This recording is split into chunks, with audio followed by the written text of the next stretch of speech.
ಒಂದು 2 ಹೆಜ್ಜೆ ಹಿಂದೆ ಹೋಗಿ ಯೇಸು ಕ್ರಿಸ್ತು ಏನು ಮಾತಾಡ್ತಾ ಇದ್ದಾರೆ ನಾವು ನೋಡಿದ್ವಿ. ಯಾಕಂದರೆ ನಾವು ಏನು ಹೇಳ್ತಾರೆ, ಶುಭ ಶುಕ್ರವಾರ ದಿನ ನಾವೇನು ನೋಡಿದ್ವಿ ಅಂದರೆ ಯೋಹಾನ 13ನೇ ಅಧ್ಯಾಯ ನೋಡಿದ್ವಿ. ಯೋಹಾನ 13ರಲ್ಲಿ ಏನಾಗ್ತಾ ಇದೆ, ಯೂದಸ್ ಎದ್ದು ಹೋಗ್ಬಿಡ್ತಾನೆ. ಅದಾದಮೇಲೆ ಯೇಸು ಕ್ರಿಸ್ತು ಏನು ಮಾಡ್ತಾರೆ, ಪೇತ್ರನ ಜೊತೆ ಮೊದಲು ಮಾತಾಡ್ತಾರೆ. ಏನಂತ, ನೀನು ನನ್ನನ್ನು ಏನು ಮಾಡ್ತೆ, ಈ ಸತಿ 3 ಸತಿ ನನಗೆ ಗೊತ್ತಿಲ್ಲ ಅಂತ ಹೇಳ್ತೀಯ ಅಂತ ಹೇಳ್ತಾರೆ. ಅದಾದಮೇಲೆ ನಾವು ಡೈರೆಕ್ಟ್ ಏನು ಮಾಡಿದ್ವಿ ಅಂದರೆ 18, 19 ಆ ಥರ ಹೋದ್ವಿ. ನಾವೇನು ಮಾಡಿಲ್ಲ, ಮಿಡಲಲ್ಲಿ ಇರುವಂಥ ಎಷ್ಟು ವಿಷಯಗಳನ್ನು ನಾವೇನು ಮಾಡಿಲ್ಲ, ಅರ್ಥ ಮಾಡ್ಕೊಂಡಿಲ್ಲ. ಯಾಕಂದರೆ ಯೇಸು ಕ್ರಿಸ್ತು ತನ್ನ ಮಹಿಮೆಯನ್ನು ಯಾವಾಗ ತೋರಿಸ್ತಾರಂತೆ, ಯೂದಾಸ್ ಇಸ್ಕರಿಯೋತ್ ಎದ್ದು ಹೋದ ಮೇಲೆ ಏನು ಮಾಡ್ತಾರಂತೆ, ದೇವಕುಮಾರನ ಮಹಿಮೆ ಆ ಜಾಗದಲ್ಲಿ ಏನಾಗ್ತಾ ಇದೆ, ತೋರಿಸಲ್ಪಡ್ತಾ ಇದೆ ಅಂತಾರೆ. ದೇವರ ಮಹಿಮೆಯು ಆ ಜಾಗದಲ್ಲಿ ಯಾವ ರೀತಿ ತೋರಿಸಲ್ಪಡ್ತಾ ಇದೆ ಅಂದರೆ, ದೇವರ ಜ್ಞಾನವನ್ನು ತನ್ನ ಶಿಷ್ಯರಿಗೆ ಆ ಜಾಗದಲ್ಲಿ ಕೊಡ್ತಾ ಇದ್ದಾರೆ. ಅಂದರೆ ಏನು ಮಾಡ್ತಾ ಇದ್ದಾರೆ, ತೋರಿಸ್ತಾ ಇದ್ದಾರೆ ದೇವರ ಜ್ಞಾನವನ್ನು ಆ ಜಾಗದಲ್ಲಿ. ಯೇಸು ಕ್ರಿಸ್ತು ತನ್ನ ಜೀವನ ಮುಗಿತಾ ಇರಬೇಕಾದ್ರೆ, ಈ ಒಂದು ಶಿಲುಬೆಯನ್ನು ನೋಡಿ ಹೋಗ್ತಾ ಇರಬೇಕಾದ್ರೆ ಆ ಜಾಗದಲ್ಲಿ ಏನು ಮಾಡ್ತಾರೆ, ಮಾತಾಡ್ತಾ ಇದ್ದಾರೆ. ಕೊನೆಯಾಗಿ ಮಾತಾಡ್ತಾ ಇದ್ದಾರೆ ಏನು ಮಾಡಬೇಕು ಅಂತ. ಈ ರೀತಿ ಮಾತಾಡಬೇಕಾದ್ರೆ ನೋಡಿ, ಮೊದಲನೇ ಮಾತು ಅವ್ರ ಬಾಯಿಂದ ಏನು ಬರ್ತಾ ಇದೆ ಅಂದರೆ, ಎಲ್ಲರಿಗೂ ಸೇರಿಸಿ ಏನು ಮಾತಾಡ್ತಾ ಇದ್ದಾರೆ ಅಂದರೆ 14ರಲ್ಲಿ 1ನೇ ವಾಕ್ಯ ಓದಿ. ಇವಾಗ ಓದಿ, ಯೋಹಾನ 14:1. ಯೋಹಾನ 14:1. ನಿಮ್ಮ ಹೃದಯವು ಕಳವಳಗೊಳ್ಳದೇ ಇರಲಿ. ಎಲ್ಲರೂ ಸೇರಿ ಓದೋಣ. ತಿರುಗಿ ಇನ್ನೊಂದ್ಸತಿ ಎಲ್ಲರೂ ಓದಿ. ನಿಮ್ಮ ಹೃದಯವು ಕಳವಳಗೊಳ್ಳದೇ ಇರಲಿ. ದೇವರನ್ನು ನಂಬಿರಿ, ನನ್ನನ್ನು ನಂಬಿರಿ. ಓಕೆ. ನನ್ನ ತಂದೆಯ ಮನೆಯಲ್ಲಿ ಬಹಳ ಗುಡಾರಗಳು ಇದೆ, ಇಲ್ಲದಿದ್ದರೆ ನಿಮಗೆ ಹೇಳುತ್ತಾ ಇದೆ. ಅಲ್ಲೆಲೂಯಾ. ಯಾವ ಗುಡಾರದ ಬಗ್ಗೆ ಮಾತಾಡ್ತಾ ಇದ್ದಾರೆ ಇವಾಗ ನೋಡಿ. ನಾವೆಲ್ಲರೂ ಏನು ಅಂದ್ಕೊಂಡಿದ್ದೀವಿ, ನಮಗೋಸ್ಕರ ನಾವು ಪರಲೋಕ ರಾಜ್ಯವನ್ನು ಹೋಗಿ ಸೇರುವಾಗ ದೇವರು ಒಬ್ಬೊಬ್ರಿಗೂ ಏನು ಮಾಡ್ತಾರಂತೆ. ಇದು ದೇವರ ವಾಕ್ಯದಲ್ಲಿ ಇಲ್ಲದೇ ಇರುವಂಥ ವಿಷಯ. ನಾವು ಲಿಟ್ರಲ್ ಆಗಿ ತೊಗೊಳ್ತಾ ಇದ್ದೀವಿ. ದೇವರ ವಾಕ್ಯವನ್ನು ಏನು ಮಾಡ್ತಾ ಇದ್ದೀವಿ ಅಂದರೆ, ನಾವು ಅದ್ರ ಹಿಂದೆಗಡೆ ಇರುವಂಥ ಒಂದು ವಿಷಯನ ಏನು ಮಾಡ್ತಾ ಇಲ್ಲ, ಅರ್ಥ ಮಾಡ್ಕೊಂಡಿಲ್ಲ. ನಾವೆಲ್ಲರೂ ಏನು ಅಂದ್ಕೊಂಡಿದ್ದೀವಿ ಅಂದರೆ, ನಮಗೆ ಅಂತ ಒಬ್ಬೊಬ್ರಿಗೂ ಒಂದೊಂದು ಮಾಲಿಗೆ ಕಟ್ಟಿಕೊಡ್ತಾರೆ ದೇವರು, ಅಥವಾ ಒಂದೊಂದು ಮನೆ ಕಟ್ಟಿಕೊಡ್ತಾರಂತ. ಈ ಜಾಗದಲ್ಲಿ ಆ ಒಂದು ವಿಷಯನೇ ಮಾತಾಡ್ತಾ ಇಲ್ಲ. ಇದು ಯಾವುದಕ್ಕೆ ಒಂದು ಊಹೆ ಆಗಿ ಯೇಸು ಕ್ರಿಸ್ತು ಆ ಜಾಗದಲ್ಲಿ ಅವ್ರ ಭಾಷೆಯಲ್ಲಿ ಏನು ಮಾತಾಡ್ತಾ ಇದ್ದಾರೆ ಅಂದರೆ, ನಮ್ಮೆಲ್ಲರಿಗೂ ಗೊತ್ತು ಯೇಸು ಕ್ರಿಸ್ತು ನಮ್ಮನ್ನು ಏನಾಗಿ ನೋಡ್ತಾ ಇದ್ದಾರೆ ಅಂತ. ಅವ್ರ ಮದಲಿಂಗನು, ನಾವು ಮದಲಿಂಗತಿ. ಅಲ್ಲೆಲೂಯಾ. ಅವರ ಒಂದು ಊರಲ್ಲಿ ಏನು ಕಲ್ಚರ್ ಅಂದರೆ, ಒಂದು ಮನೆಯಲ್ಲಿ ಒಂದು ಹುಡುಗ ಹೋಗಿ ಮದುವೆ ಮಾಡ್ಕೊಂಡು ಬರ್ತಾನಂದರೆ, ಅವರು ತಂದೆ ಮನೆಗೆ ಕರ್ಕೊಂಬರ್ತಾನಂದರೆ, ಅವರ ಮನೆಯಲ್ಲೇ ಒಂದು ರೂಮ್ನ ಎಕ್ಸ್ಟ್ರಾ ಕಟ್ತಾ ಇದ್ದಾರಂತೆ. ಏನಕ್ಕೋಸ್ಕರ ಕಟ್ತಾ ಇದೆ ಅಂದರೆ, ಸೆಂಟರಲ್ಲಿ ಎಲ್ರಿಗೂ ಸೇರಿರುವಂಥ ಮನೆ, ಆ ಮನೆಯಲ್ಲೇ ಎಕ್ಸ್ಟ್ರಾ ಒಂದು ಏನು ಮಾಡ್ತಾ ಇದ್ದಾರೆ ಅಂದರೆ, ಅವನಿಗೆ ಮತ್ತು ಅವನ ಕುಟುಂಬಕ್ಕೋಸ್ಕರ ಒಂದು ರೂಮ್, ಅವನ ಹೆಂಡತಿಗೋಸ್ಕರ ಒಂದು ರೂಮ್. ಅವಾಗೇನಾಗ್ತಾರೆ ಅಂದರೆ, ಆ ಮನೆಯಲ್ಲಿ ಅವರು ಏನಾಗ್ತಾ ಇದ್ದಾರೆ, ಒಂದು ಭಾಗವಾಗಿ, ಒಂದು ಸಪ್ರೇಟ್ ಫ್ಯಾಮ್ಲಿ ಇದ್ರೂ ಅವರು ಒಂದು ಭಾಗವಾಗಿ ಆಗ್ತಾ ಇದ್ದಾರೆ. ಯೇಸು ಕ್ರಿಸ್ತು ಈ ಜಾಗದಲ್ಲಿ ಮಾತಾಡ್ತಾ ಇರೋದು, ನಾನು ಮನೆಯನ್ನು ಕಟ್ತೀನಿ ಅಂತಲ್ಲ. ತಾನು ಮದಲಿಂಗನು, ನಾವು ಏನಾಗಿದ್ದೀವಿ, ಮದಲಿಂಗತಿ. ನಿಮಗೋಸ್ಕರ ನಾನು ಅಲ್ಲೋಗಿ ಏನು ಮಾಡ್ತೀನಿ. ಇನ್ನೊಂದ್ಸತಿ 2ನೇ ವಾಕ್ಯವನ್ನು ಓದಿ. ದೇವರನ್ನು ನಂಬಿರಿ, ನನ್ನನ್ನು ನಂಬಿರಿ. ನನ್ನ ತಂದೆಯ ಮನೆಯಲ್ಲಿ ಬಹಳ ಬಿಡಾರಗಳು ಅವೆ. ನನ್ನ ತಂದೆಯ ಮನೆಯಲ್ಲಿ ಬಹಳ ಬಿಡಾರಗಳವೆ. ಕಂಟಿನ್ಯೂ. ಇಲ್ಲದಿದ್ದರೆ ನಿಮಗೆ ಹೇಳುತ್ತಿದ್ದೆನು, ನಿಮಗೆ ಸ್ಥಳವನ್ನು ಸಿದ್ಧ ಮಾಡುವುದಕ್ಕೆ ಹೋಗುತ್ತೇನಲ್ಲ. ನಾನು ಹೋಗಿ ನಿಮಗೆ ಸ್ಥಳವನ್ನು ಸಿದ್ಧ ಮಾಡಿದ ಮೇಲೆ ತಿರುಗಿ ಬಂದು ನಿಮ್ಮನ್ನು ಕರೆದುಕೊಂಡು ಹೋಗಿ ನನ್ನ ಬಳಿಗೆ ಸೇರಿಸಿಕೊಳ್ಳುವೆನು. ಆಮೇನ್. ನೋಡಿ, ಮದಲಿಂಗನು ತಿರುಗಿ ಬರ್ತಾನೆ ಅಂತ ನಾವೆಲ್ಲರೂ ಏನು ಮಾಡ್ತೀವಿ, ಹೇಳ್ತೀವಿ ಯೇಸು ಕ್ರಿಸ್ತು ತಿರುಗಿ ಬರ್ತಾರೆ ಅಂತೀವಿ. ಅದಕ್ಕೆ ಅರ್ಥ ಏನು? ಹೋಗಿ ನಾನು ತಯಾರು ಮಾಡ್ತೀನಿ ಅಂದರೆ, ಅಲ್ಲಿ ಹೋಗಿ ನಮಗೋಸ್ಕರ ಯೇಸು ಕ್ರಿಸ್ತು ಮನೆ ಕಟ್ತಾ ಇದ್ದಾರೆ ಅನ್ನೋದು ಅರ್ಥ ಅಲ್ಲ. ನಮ್ಮನ್ನು ಏನು ಮಾಡ್ತಾರೆ ಅಂದರೆ, ಅದಕ್ಕೆ ಹೊಸ ಒಡಂಬಡಿಕೆಯಲ್ಲಿ ಪೌಲ್ ಏನಂತ ಹೇಳ್ತಾರೆ, ನೀವು ಪ್ರತಿಯೊಬ್ಬರು ಏನಾಗಿದ್ದೀರ, ದೇವರ ಆಲಯವಾಗಿದ್ದೀರ. ದೇವರು ನಮ್ಮನ್ನು ಕಟ್ಟಿದ ಮೇಲೆ ಅವರ ಪರಲೋಕದ ರಾಜ್ಯದಲ್ಲಿ ನಮ್ಮನ್ನೇನು ಮಾಡ್ತಾರಂತೆ, ಸೇರಿಸ್ಕೊಳ್ತಾರೆ. ಅಲ್ಲೆಲೂಯಾ. ಅದು ಯಾವಾಗ ನಡೆಯುತ್ತೆ? ಮದಲಿಂಗನು ತಿರುಗಿ ಬರುವಾಗ ನಾವೇನಾಗಿರ್ತೀವಿ, ಸಂಪೂರ್ಣವಾಗಿ ಚೇಂಜ್ ಆಗಿರ್ತೀವಿ. ಅಲ್ಲೆಲೂಯಾ. ನಾವು ಮರುರೂಪ. ಇದನ್ನೇ ಏನು ಹೇಳ್ತಾರೆ, ಎಲ್ಲಿ ಯಾವ ಜಾಗದಲ್ಲಿ ಮಾತಾಡ್ತಾರೆ ಅಂದರೆ, ನಾವು ಲಾಸ್ಟ್ ವೀಕ್ ಸಹ ನೋಡಿದ್ವಿ. ಪೇತ್ರನು ಏನಂತ ಹೇಳ್ತಾರೆ ಅಂದರೆ, ಪೇತ್ರಲ್ಲ, ಯೋಹಾನ, 1ನೇ ಯೋಹಾನ 3ನೇ ಅಧ್ಯಾಯ ಓದಿದ್ವಿ ನಾವು. 3ನೇ ಅಧ್ಯಾಯದಲ್ಲಿ ಏನು ಹೇಳ್ತಾರೆ, ಇವಾಗ ನಾವು ದೇವರ ಮಕ್ಕಳಾಗಿದ್ದೀವಿ. ಯೇಸು ಕ್ರಿಸ್ತು ಹಿಂತಿರುಗಿ ಬಂದ ಮೇಲೆ ನಾವು ಮರುರವಾಗ ಏನಾಗಿ ಮಾರ್ಪಡಿತೀವಿ ಅಂತ ನಮಗೆ ಗೊತ್ತಿಲ್ಲ. ಅಲ್ಲೆಲೂಯಾ. ಯೋಹಾನ ಇದನ್ನು ಹೇಳ್ತಾ ಇದ್ದಾರೆ, ಮೊದಲನೇ ಯೋಹಾನ 3ನೇ ಅಧ್ಯಾಯದಲ್ಲಿ. ಸೊ ನಾವು ಏನಾಗಿ ಮಾರ್ಪಡ್ತಾ ಇದ್ದೀವಿ ಅಂತ ಯಾರು ಮಾತಾಡ್ತಾರೆ ಅಂದರೆ ಪೌಲ್ ಹೇಳ್ತಾರೆ. ಪೌಲ್ ಒಂದು ಜಾಗದಲ್ಲಿ ಹೇಳ್ತಾರೆ, ಪೇತ್ರನು ಸಹ ಇನ್ನೊಂದು ಜಾಗದಲ್ಲಿ ಹೇಳ್ತಾರೆ. ಅಲ್ಲೆಲೂಯ. ಇದನ್ನು ನಾವು ಮುಂದೆ ಇರುವಂಥ ಜಾಗಗಳಲ್ಲಿ ನೋಡೋಣ. ಆದರೆ ಮೀನಾಗಿ ನಾವೇನು ಅರ್ಥ ಮಾಡ್ಕೊಳ್ತಾ ಇದ್ದೀವಿ ಅಂದರೆ, ನಮಗೋಸ್ಕರ ಅಲ್ಲಿ ಜಾಗ ತಯಾರು ಮಾಡ್ತಾ ಇದ್ದಾರೆ ಅಂದರೆ ನಮ್ಮನ್ನು ಸಹ ಏನು ಮಾಡ್ತಾರೆ, ಆ ಒಂದು ಮೊದಲಿಂಗತೆಯಾಗಿ ನಮ್ಮನ್ನು ತಯಾರು ಮಾಡ್ತಾರೆ ಅಂತ ಅರ್ಥ. ಇದಕ್ಕೆ ಬೆಸ್ಟ್ ಎಕ್ಸಾಂಪಲ್ ಯಾವುದಂದರೆ ಸಿಮ್ಸೋನ್ ಏನು ಮಾಡ್ತಾನಂದರೆ, ಅವನು ಮದುವೆ ಮಾಡ್ಕೊಬೇಕು ಅಂತ ಹೋಗ್ತಾನೆ. ಅವನು 1 ವರ್ಷ ಏನು ಮಾಡ್ತಾನೆ, ಗ್ಯಾಪ್ ತೊಗೊಂಡು ತಿರುಗಿ ಬರ್ತಾನೆ. ಯಾಕೆ? ಅವನ ಮನೆಯನ್ನು ಅವನನ್ನು ಏನು ಮಾಡಬೇಕು, ರೆಡಿ ಮಾಡ್ಕೊಬೇಕು. ಬರುವಂಥ ಹೆಂಗಸಿಗೋಸ್ಕರ ತನ್ನ ಮನೆಯನ್ನು ಏನು ಮಾಡಬೇಕಂತೆ, ರೆಡಿ ಮಾಡ್ಕೊಬೇಕು. ಅಲ್ಲೆಲೂಯ. ಅವನು ಅದಕ್ಕೋಸ್ಕರ ಏನು ಮಾಡ್ತಾನೆ, ಹಿಂತಿರುಗಿ ಹೋಗಿ 1 ವರ್ಷ ಆದಮೇಲೆ ವಾಪಸ್ ಬಂದು ಮದುವೆ ಮಾಡಿಕೊಡಿ, ಕೈ ಕೊಡಿ ಅಂತ ಆ ರೀತಿ ಬರ್ತಾನೆ. ಎಂಗೇಜ್ಮೆಂಟ್ ಆಗಿದೆ, ಮದುವೆ ಆಗಿಲ್ಲ. ಇದನ್ನ ಇನ್ನೊಂದು ಜಾಗದಲ್ಲಿ ಹೇಳ್ತಾರೆ, ಮತ್ತೆ 25ನೇ ಅಧ್ಯಾಯದಲ್ಲೂ ಸಹ 10 ಜನ ಏನೋ ಮದಲಿಂಗತಿಯರು ಇರ್ತಾರೆ. ಅವ್ರು ಏನಕ್ಕೋಸ್ಕರ ವೆಯ್ಟ್ ಮಾಡ್ತಾರೆ, ಮದಲಿಂಗನು ಬರ್ತಾನೆ ಅಂತ. ಅವ್ನು ಬಂದ ಮೇಲೆ ಏನು ಮಾಡ್ತಾನೆ, 5 ಜನ ತಯಾರಾಗಿರ್ತಾರೆ. ಅವ್ರು ಏನು ಆಗ್ತಾರೆ, ಕಣ್ಣಿಕೆಯರು ಏನಾಗ್ತಾರೆ, ಒಳಗಡೆ ಹೋಗ್ಬಿಡ್ತಾರೆ. ಅದೇನೇ ಅರ್ಥ ಆ ಜಾಗದಲ್ಲಿ. ದೇವರು ನಮಗೋಸ್ಕರ ತಯಾರು ಮಾಡ್ತಾ ಇದ್ದಾನೆ. ಸಮಯ ಹೋಗುತ್ತಾ ನಮ್ಮನ್ನು ಸಹ ಏನು ಮಾಡ್ತಾರೆ, ಆ ಜಾಗಕ್ಕೋಸ್ಕರ ತಯಾರು ಮಾಡ್ತಾರೆ. ಅಲ್ಲಿ ಜಾಗ ಇಲ್ಲ ಅಂತ ಅರ್ಥ ಅಲ್ಲ. ಆಲ್ರೆಡಿ ಏನು ಹೇಳ್ತಾರೆ, ನನ್ನ ತಂದೆಯ ಮನೆಯಲ್ಲಿ ಅನೇಕ ಗುಡಾರಗಳು ಅವೆ, ವಾಸಸ್ಥಾನಗಳು ಇದೆ. ನಾನು ಹೋಗಿ ಏನು ಮಾಡ್ತೀನಿ, ನಿಮಗೋಸ್ಕರ ಅದನ್ನು ರೆಡಿ ಮಾಡ್ತಾ ಇದ್ದೀನಿ. ಅಲ್ಲೆಲೂಯ. ಓಕೆ, ನಾವು ಇದು ಓದಬೇಕಾದ್ರೆ ಕಂಟಿನ್ಯೂ ಮಾಡಿ 4ನೇ ವಾಕ್ಯ ಓದಿ. ಮೊದಲನೇ ಯೋಹಾನ 14:4. ಮತ್ತು ನಾನು ಹೋಗುವ ಸ್ಥಳದ ಮಾರ್ಗವು ನಿಮಗೆ ತಿಳಿದಿದೆ ಅಂದರು. ತೋಮನು ಅವರನ್ನು, ಕರ್ತರೆ, ನೀವು ಎಲ್ಲಿಗೆ ಹೋಗುತ್ತೀಯೋ ನಮಗೆ ತಿಳಿಯದು, ಮಾರ್ಗವು ಹೇಗೆ ತಿಳಿದಿತು ಎಂದು ಕೇಳಲು ಯೇಸು ಅವನಿಗೆ, ನಾನೇ ಮಾರ್ಗವು ಸತ್ಯವೂ ಜೀವವೂ ಆಗಿದ್ದೇನೆ. ನನ್ನ ಮೂಲಕವಾಗಿಯೇ ಹೊರತು ಯಾರು ತಂದೆಯ ಬಳಿಗೆ ಬರುವುದಿಲ್ಲ. ನೀವು ನನ್ನನ್ನು ಅರಿತಿದ್ದರೆ ನನ್ನ ತಂದೆಯನ್ನು ಅರಿಯುತ್ತಿದ್ದೀರಿ. ಈಗಿನಿಂದ ಅವರನ್ನು ಅರಿತುಕೊಂಡಿದ್ದೀರಿ. ಮೆತ್ತಗೆ ಹೋದ ಒಂದೊಂದು ವಾಕ್ಯ ಹೋಗೋಕೆ 4ರಲ್ಲಿ ಏನು ಹೇಳ್ತಾರೆ ಅಂದರೆ, ನಿಮಗೇನು ತಿಳಿದಿದೆ ಅಂತ, ಅಲ್ಲಿ ನಾನು ಹೋಗುವಂಥ ಜಾಗಕ್ಕೆ ನಿಮಗೇನಿದೆ, ದಾರಿ ತಿಳಿದಿದೆ ಅಂತಾರೆ 4ನೇ ವಾಕ್ಯದಲ್ಲಿ. 5ನೇ ವಾಕ್ಯದಲ್ಲಿ ನೋಡಿ, ಥಾಮಸ್ ಇಮಿಡಿಯೇಟಾಗಿ ಏನಂತ ಮಾತಾಡ್ತಾರೆ, ತೋಮ ಏನಂತ ಮಾತಾಡ್ತಾರೆ ಅಂದರೆ, ದೇವರೇ ನೀವು ಎಲ್ಲಿ ಹೋಗ್ತಾ ಇದ್ದೆ ನಮಗೆ ಗೊತ್ತಿಲ್ಲ ಅಂತಾರೆ. ಗೊತ್ತಿಲ್ಲ ಅಂದ ಮೇಲೆ ನಾವು ಅಲ್ಲಿ ಯಾವ ರೀತಿ ಬಂದು ಸೇರ್ಕೊಬೋದು? ಅದಕ್ಕೆ ಅರ್ಥ ಏನಂದರೆ, ಯೇಸು ಕ್ರಿಸ್ತು ಅಲ್ಲಿ ಹೋಗಿ ಇದ್ದಾರೆ, ನಾವು ಆ ಜಾಗಕ್ಕೆ ಹೋಗುವಂಥ ದಾರಿ ನಮಗೆ ಗೊತ್ತಿದೆ ಅಂತ ಯೇಸು ಕ್ರಿಸ್ತು ಹೇಳ್ತಾ ಇದ್ದಾರೆ. ಜಾಗ ಏನು ಅಂತ ಗೊತ್ತು, ಎಲ್ಲಿ ಹೋಗ್ತೀವಿ ಅಂತಲೂ ಗೊತ್ತು. ಆದರೆ ಥಾಮಸ್ ಏನೊಂದು ಮನುಷ್ಯನಾಗಿ ಏನಂತ ಕೇಳ್ತಾ ಇದ್ದಾರೆ ಅಂದರೆ, ನಾವು ಹೋಗೋದು ನೀವು ಎಲ್ಲಿ ಹೋಗ್ತಾ ಇದ್ದೀರ ಅಂತಲೂ ಗೊತ್ತಿಲ್ಲ, ಹೋಗುವಂಥ ಮಾರ್ಗನೂ ನಮಗೆ ಗೊತ್ತಿಲ್ಲ.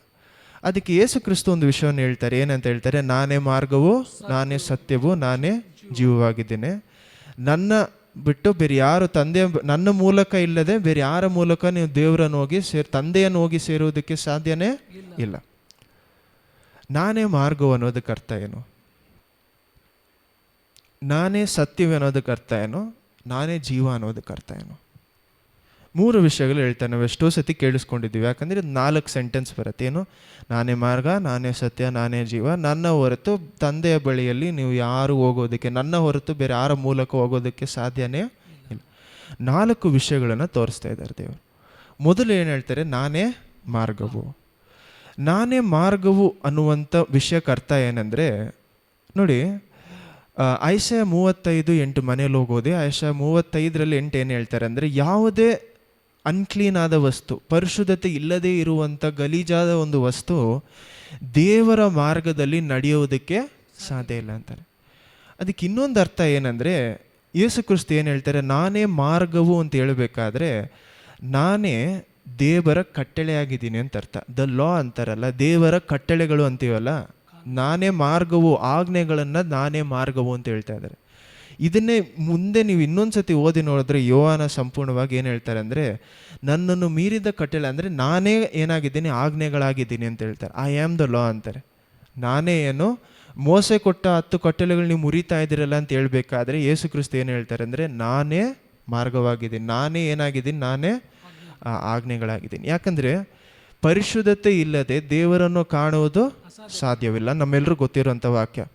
ಅದಕ್ಕೆ ಇನ್ನೊಂದು ಅರ್ಥ ಏನಂದರೆ, ದೇವರ ಕಟ್ಟಳೆಗಳನ್ನು ಕೀಳ್ಪಡಿಯದೆ ದೇವರನ್ನು ನೋಡುವುದಕ್ಕೆ ಸಾಧ್ಯನೇ ಇಲ್ಲ. ಸೊ ದೇವರನ್ನು ನೋಡುವುದಕ್ಕೂ ದೇವರ ಬಳಿಯಲ್ಲಿ ಹೋಗುವುದಕ್ಕೂ ನಮಗೆ ಬೇಕಾಗಿರುವಂಥ ದಾರಿ ಏನಂತೆ? ಕಟ್ಟಳೆಗಳು, ಆಜ್ಞೆಗಳು. ಹಲ್ಲೆಲೂಯಾ. ಆಜ್ಞೆಗಳು ಇಲ್ಲದೆ ದೇವರನ್ನು ನೋಡುವುದಕ್ಕೂ ದೇವರನ್ನು ನಾವು ಏನು ಮಾಡೋದಕ್ಕೆ, ಅವರ ಜೊತೆಯಲ್ಲಿ ಇರುವುದಕ್ಕೂ ಸಾಧ್ಯನೇ ಇಲ್ಲ. ಜೊತೆಯಲ್ಲಿರೋದು ಬಿಡಿ, ನಾವು ದೇವರು ಹೋಗುವಂಥ ಮಾರ್ಗನೇ ನಮಗೆ ಸಿಗಲ್ಲ. ಆ ಮಾರ್ಗವೇ ಯಾರಂತೆ? ಯೇಸು ಕ್ರಿಸ್ತು. ಯೇಸು ಕ್ರಿಸ್ತು ಜಾಗದಲ್ಲಿ ಏನು ಹೇಳ್ತಾ ಇರೋದೆ? ನಾನೇ ಆಜ್ಞೆಗಳಾಗಿದ್ದೀನಿ ಅಂತ. ನಾನೇ ಕೊಟ್ಟಿರುವಂಥ 10 ಕಟ್ಟಳೆಗಳು ಏನೋ ನಾನೇ ಅಂತ ಹೇಳ್ತಾ ಇದ್ದಾರೆ ಆ ಜಾಗದಲ್ಲಿ. ಹಲ್ಲೆಲೂಯಾ. ಇದು ಯಾಕಷ್ಟು ಮುಖ್ಯ ಅಂದರೆ, ಯಾರಿಂದನೂ ಹೇಳೋಕ್ಕಾಗಲ್ಲ ನಾನೇ ಆಜ್ಞೆ ಆಗಿದ್ದೀನಿ. ಇವಾಗ ಯಾವ ರೀತಿ ನಾವು ಯೋಹಾನ 1ನೇ ಅಧ್ಯಾಯದಲ್ಲಿ 1ನೇ ವಾಕ್ಯ ನೋಡ್ತೀನಿ, ನಾನೇ ವಾಕ್ಯವಾಗಿದ್ದೀನಿ ಅಂತ ಹೇಳ್ತಾರೆ. ಅದಕ್ಕೆ ಅರ್ಥ ಏನು? ಯೇಸು ಕ್ರಿಸ್ತುನೇ ವಾಕ್ಯವಾಗಿದ್ದಾರೆ ಅಂತ. ಅದೇ ರೀತಿ ಯೇಸು ಕ್ರಿಸ್ತುನೇ ಏನಾಗಿದ್ದಾರೆ? ಕಟ್ಟಳೆಗಳಾಗಿದ್ದಾರೆ. ಮೋಸೆ ಕೊಟ್ಟಿರುವಂಥ ಆಜ್ಞೆಗಳಾಗಿದ್ದಾರೆ. ಹಲ್ಲೆಲೂಯಾ. ನಾವು ಎಲ್ಲರೂ ವಾಕ್ಯ ಅನ್ನೋದನ್ನು ಅರ್ಥ ಮಾಡ್ಕೊಂಡಿದ್ದೀವಿ. ಯೇಸು ಕ್ರಿಸ್ತು ದೇವರ ವಾಕ್ಯವಾಗಿದ್ದಾರೆ ಅಂತ. ಆದಿಯಲ್ಲಿ ವಾಕ್ಯವಿತ್ತು, ವಾಕ್ಯವು ದೇವರ ಬಳಿಯಲ್ಲಿತ್ತು, ವಾಕ್ಯವು ದೇವರಾಗಿತ್ತು. ಅದೇ ರೀತಿ ಯೇಸು ಕ್ರಿಸ್ತು ಏನಾಗಿದ್ದಾರೆ? ಮೋಸೆಯ ಆಜ್ಞೆಗಳು, ಮೋಸೆ ಮೂಲಕ ದೇವರು ಕೊಟ್ಟಂಥ ಆಜ್ಞೆಗಳು, ಕಟ್ಟಳೆಗಳು ಸಹ ಏನು? ಯೇಸು ಕ್ರಿಸ್ತುನೇ. ಹಲ್ಲೆಲೂಯಾ. ಅದನ್ನೇ ಹೇಳ್ತಾ ಇದ್ದಾರೆ, ನನ್ನನ್ನು ಮೀರಿದ ಕಟ್ಟಳೆ ಯಾವುದೋ ಇಲ್ಲ. ಯಾಕಂದರೆ ನಾವಿವಾಗ ದೇವರ ವಾಕ್ಯವನ್ನು ಯಾವ ರೀತಿ ನೋಡ್ತೀವೋ ಅದಕ್ಕಿಂತ ಹೆಚ್ಚು ಮರ್ಯಾದೆ ಕೊಟ್ಟು, ಅದಕ್ಕಿಂತ ಹೆಚ್ಚು ಭಯಭಕ್ತಿಯಿಂದ ಇಸ್ರೇಲ್ ಜನರು ದೇವರ ಕಟ್ಟಳೆಗಳನ್ನು ನೋಡ್ತಾ ಇದ್ರು. ಅವರಿಗೆ ದೇವರ ವಾಕ್ಯ ಅನ್ನೋದಕ್ಕಿಂತ ದೇವರ ಕಟ್ಟಳೆಗಳು, ಅವರಿಗೆ ದೇವರ ಆಜ್ಞೆಗಳೇ ತುಂಬ ಮುಖ್ಯವಾದಂಥ ವಿಷಯ. ಮೋಸೆ ಏನು ಹೇಳಿದಾರೋ ಅದೇ ಅವ್ರಿಗೇನು ರೂಲ್, ಮೇನ್ ಅದೇ. ಅದನ್ನು ಬಿಟ್ಟು ಬೇರೆ ಒಂದು ವಿಷಯನೇ ಇಲ್ಲ. ಯಾಕೆ ಅದನ್ನೇ ನೋಡಿ 13ನೇ ಅಧ್ಯಾಯದಲ್ಲಿ 33-34 ಓದಿ. 13ನೇ ಅಧ್ಯಾಯ, ಯೋಹಾನ 13ನೇ ಅಧ್ಯಾಯ ವಚನ 34 ಓದಿ. 34. ನಾನು ನಿಮಗೆ ಒಂದು ಹೊಸ ಆಜ್ಞೆಯನ್ನು ಕೊಡುತ್ತೇನೆ, ಅದು ಏನೆಂದರೆ ನೀವು ಒಬ್ಬರನ್ನೊಬ್ಬರು ಪ್ರೀತಿಸಬೇಕು. ಆಮೇನ್. ಇದೇ ರೀತಿ ನಾವು ಮುಂಚೆನೂ ನೋಡಿರ್ತೀವಿ, ಎಲ್ಲ ತೆಗೆದು ಓದೋದಕ್ಕೆ ಸಮಯ ಇಲ್ಲ. ಆದರೆ ಮುಂಚೆ ಏನು ನೋಡಿರ್ತೀವಿ ಅಂದರೆ, ಒಬ್ಬನು ಬಂದು ಕೇಳ್ತಾನೆ, ನಾನು 10 ಕಟ್ಟಳೆಯನ್ನು ಏನು ಮಾಡಿದ್ದೀನಿ, ಕಂಪ್ಲೀಟಾಗಿ ಮಾಡಿದ್ದೀನಿ ಅಂತ. ಅದಕ್ಕೆ ಯೇಸು ಕ್ರಿಸ್ತು ಏನು ಹೇಳ್ತಾರೆ ಅಂದರೆ, ಹೊಸ ಕಟ್ಟಳೆಗಳೇನೆಂದರೆ ನೀನು ದೇವರನ್ನು ಸಂಪೂರ್ಣವಾಗಿ ಪ್ರೀತಿ ಮಾಡು ಅಂತ ಹೇಳ್ತಾರೆ, ಮತ್ತು ನಿನ್ನ ಜೊತೆಯಲ್ಲಿರೋರನ್ನು ಪ್ರೀತಿ ಮಾಡು. ಸಿಂಪಲಾಗಿ ಹೇಳ್ತಾ ಇದೆ. ಇದನ್ನು ಹೇಳಿದ ಮೇಲೆ ಅವ್ರಿಗೇನು ಹೇಳ್ತಾನೆ, ಇರೋದೆಲ್ಲ ಏನು ಮಾಡು, ಸೇಲ್ ಮಾಡಿಬಿಟ್ಟು ನಾನು ಹಿಂತಿರುಗಿ ಬಾ ಅಂತಾರೋ. ಅದು ಒಂದು ಜಾಗದಲ್ಲಿ ನೋಡ್ತೀವಿ.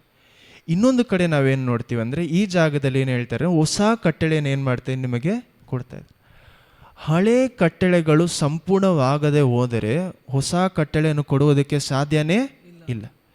ಯೇಸು ಕ್ರಿಸ್ತು ಇವಾಗ ಏನು ಮಾಡ್ತಾ ಇದ್ದಾರೆ ಅಂದರೆ, ನಾನೆಲ್ಲ ಕೊಟ್ಟಿರುವಂಥ ಕಟ್ಟಳೆಗಳೆಲ್ಲವೂ ನಾನೇನು ಮಾಡಿದ್ದೀನಿ, ನಾನೇ ಕಟ್ಟಳೆ ಆಜ್ಞೆಯಾಗಿರುವುದರಿಂದ ಅದನ್ನೇನು ಮಾಡ್ತಾ ಇದ್ದೀನಿ, ಸಂಪೂರ್ಣಗೊಳಿಸ್ತಾ ಇದ್ದೀನಿ ಅಂತ. ಹಲ್ಲೆಲೂಯಾ. ದೇವರ ವಾಕ್ಯವೇ ಆಜ್ಞೆಗಳು. ಅದಕ್ಕೆ ಯೇಸು ಕ್ರಿಸ್ತುನೇ ಏನಾಗಿದ್ದಾರೆ, ಇವಾಗ ಆಜ್ಞೆ ಆಗಿದ್ದಾರೆ. ಹಲ್ಲೆಲೂಯಾ. ಇದು ನಾವು ಯೋಹಾನ 14ನೇ ಅಧ್ಯಾಯ ಓದ್ತಾ ಇರಬೇಕಾದ್ರೆ ಏನೋ ಒಂದು ಮ್ಯಾಥಮೆಟಿಕ್ಸ್ ಓದಿದ ಥರ ಇರುತ್ತೆ. ಈಕ್ವಲ್ ಟು ಇದು ಈಕ್ವಲ್ ಟು ಇದು ಈಕ್ವಲ್ ಟು ಇದು ಅನ್ನೋ ಥರ ಎಲ್ಲದಕ್ಕೂ ಒಂದೇ ವ್ಯಾಲ್ಯೂ ಕೊಟ್ಟಿರ್ತಾರೆ ಅನ್ನೋಂಥ ರೀತಿಯಲ್ಲಿ ಯೇಸು ಕ್ರಿಸ್ತು ಏನಾಗಿದ್ದಾರೆ, ವಾಕ್ಯವಾಗೂ ಇದ್ದಾರೆ, ಆಜ್ಞೆಗಳಾಗೂ ಇದ್ದಾರೆ. ಹಲ್ಲೆಲೂಯಾ. ಸೊ ಯೇಸು ಕ್ರಿಸ್ತು ಏನು ಹೇಳ್ತಾರೆ, ನಾನೇ ದಾರಿಯಾಗಿದ್ದೀನಿ, ನಾನೇ ಏನಾಗಿದ್ದೀನಿ, ಮಾರ್ಗವಾಗಿದ್ದೀನಿ ಅನ್ನೋದಕ್ಕೆ ಅರ್ಥ ಏನು, ಅವರೇ ಆಜ್ಞೆಯಾಗಿದ್ದಾರೆ. ಇದನ್ನು ನೀವು ಮುಂದೆ ಹೋಗಿ ನಾವು ಇದನ್ನು ಜ್ಞಾಪಕ ಇಟ್ಕೊಳ್ಳಿ, ನೆಕ್ಸ್ಟ್ ಹೇಳ್ತೀನಿ. ನಾನೇ ಸತ್ಯವು ಅಂತಾರೆ. ಹಲ್ಲೆಲೂಯಾ. ಈ ಸತ್ಯ ಅನ್ನೋದಕ್ಕೆ ಅರ್ಥ ಏನಂದರೆ ಫೇತ್ಫುಲ್ನೆಸ್, ವಿಶ್ವಾಸವಾಗಿರುವುದು. ಯೇಸು ಕ್ರಿಸ್ತುನೇ ಸಂಪೂರ್ಣವಾದ ವಿಶ್ವಾಸ ಅಂತೆ. ಅದು ಯಾಕಂದರೆ ನಾವು ಹೀಬ್ರೂಸ್ 11:12 ನೋಡ್ತೀವಿ. ಇದಕ್ಕೆ ಮುಂಚೆ ಇರುವಂಥವ್ರು ಎಲ್ರಿಗೂ ದೇವರು ಮಾತು ಕೊಟ್ಟಂಥ ಮಾತನ್ನು ದೇವರು ಏನು ಮಾಡಿದ್ರಂತೆ, ಮುಗಿಸಿದ್ರು.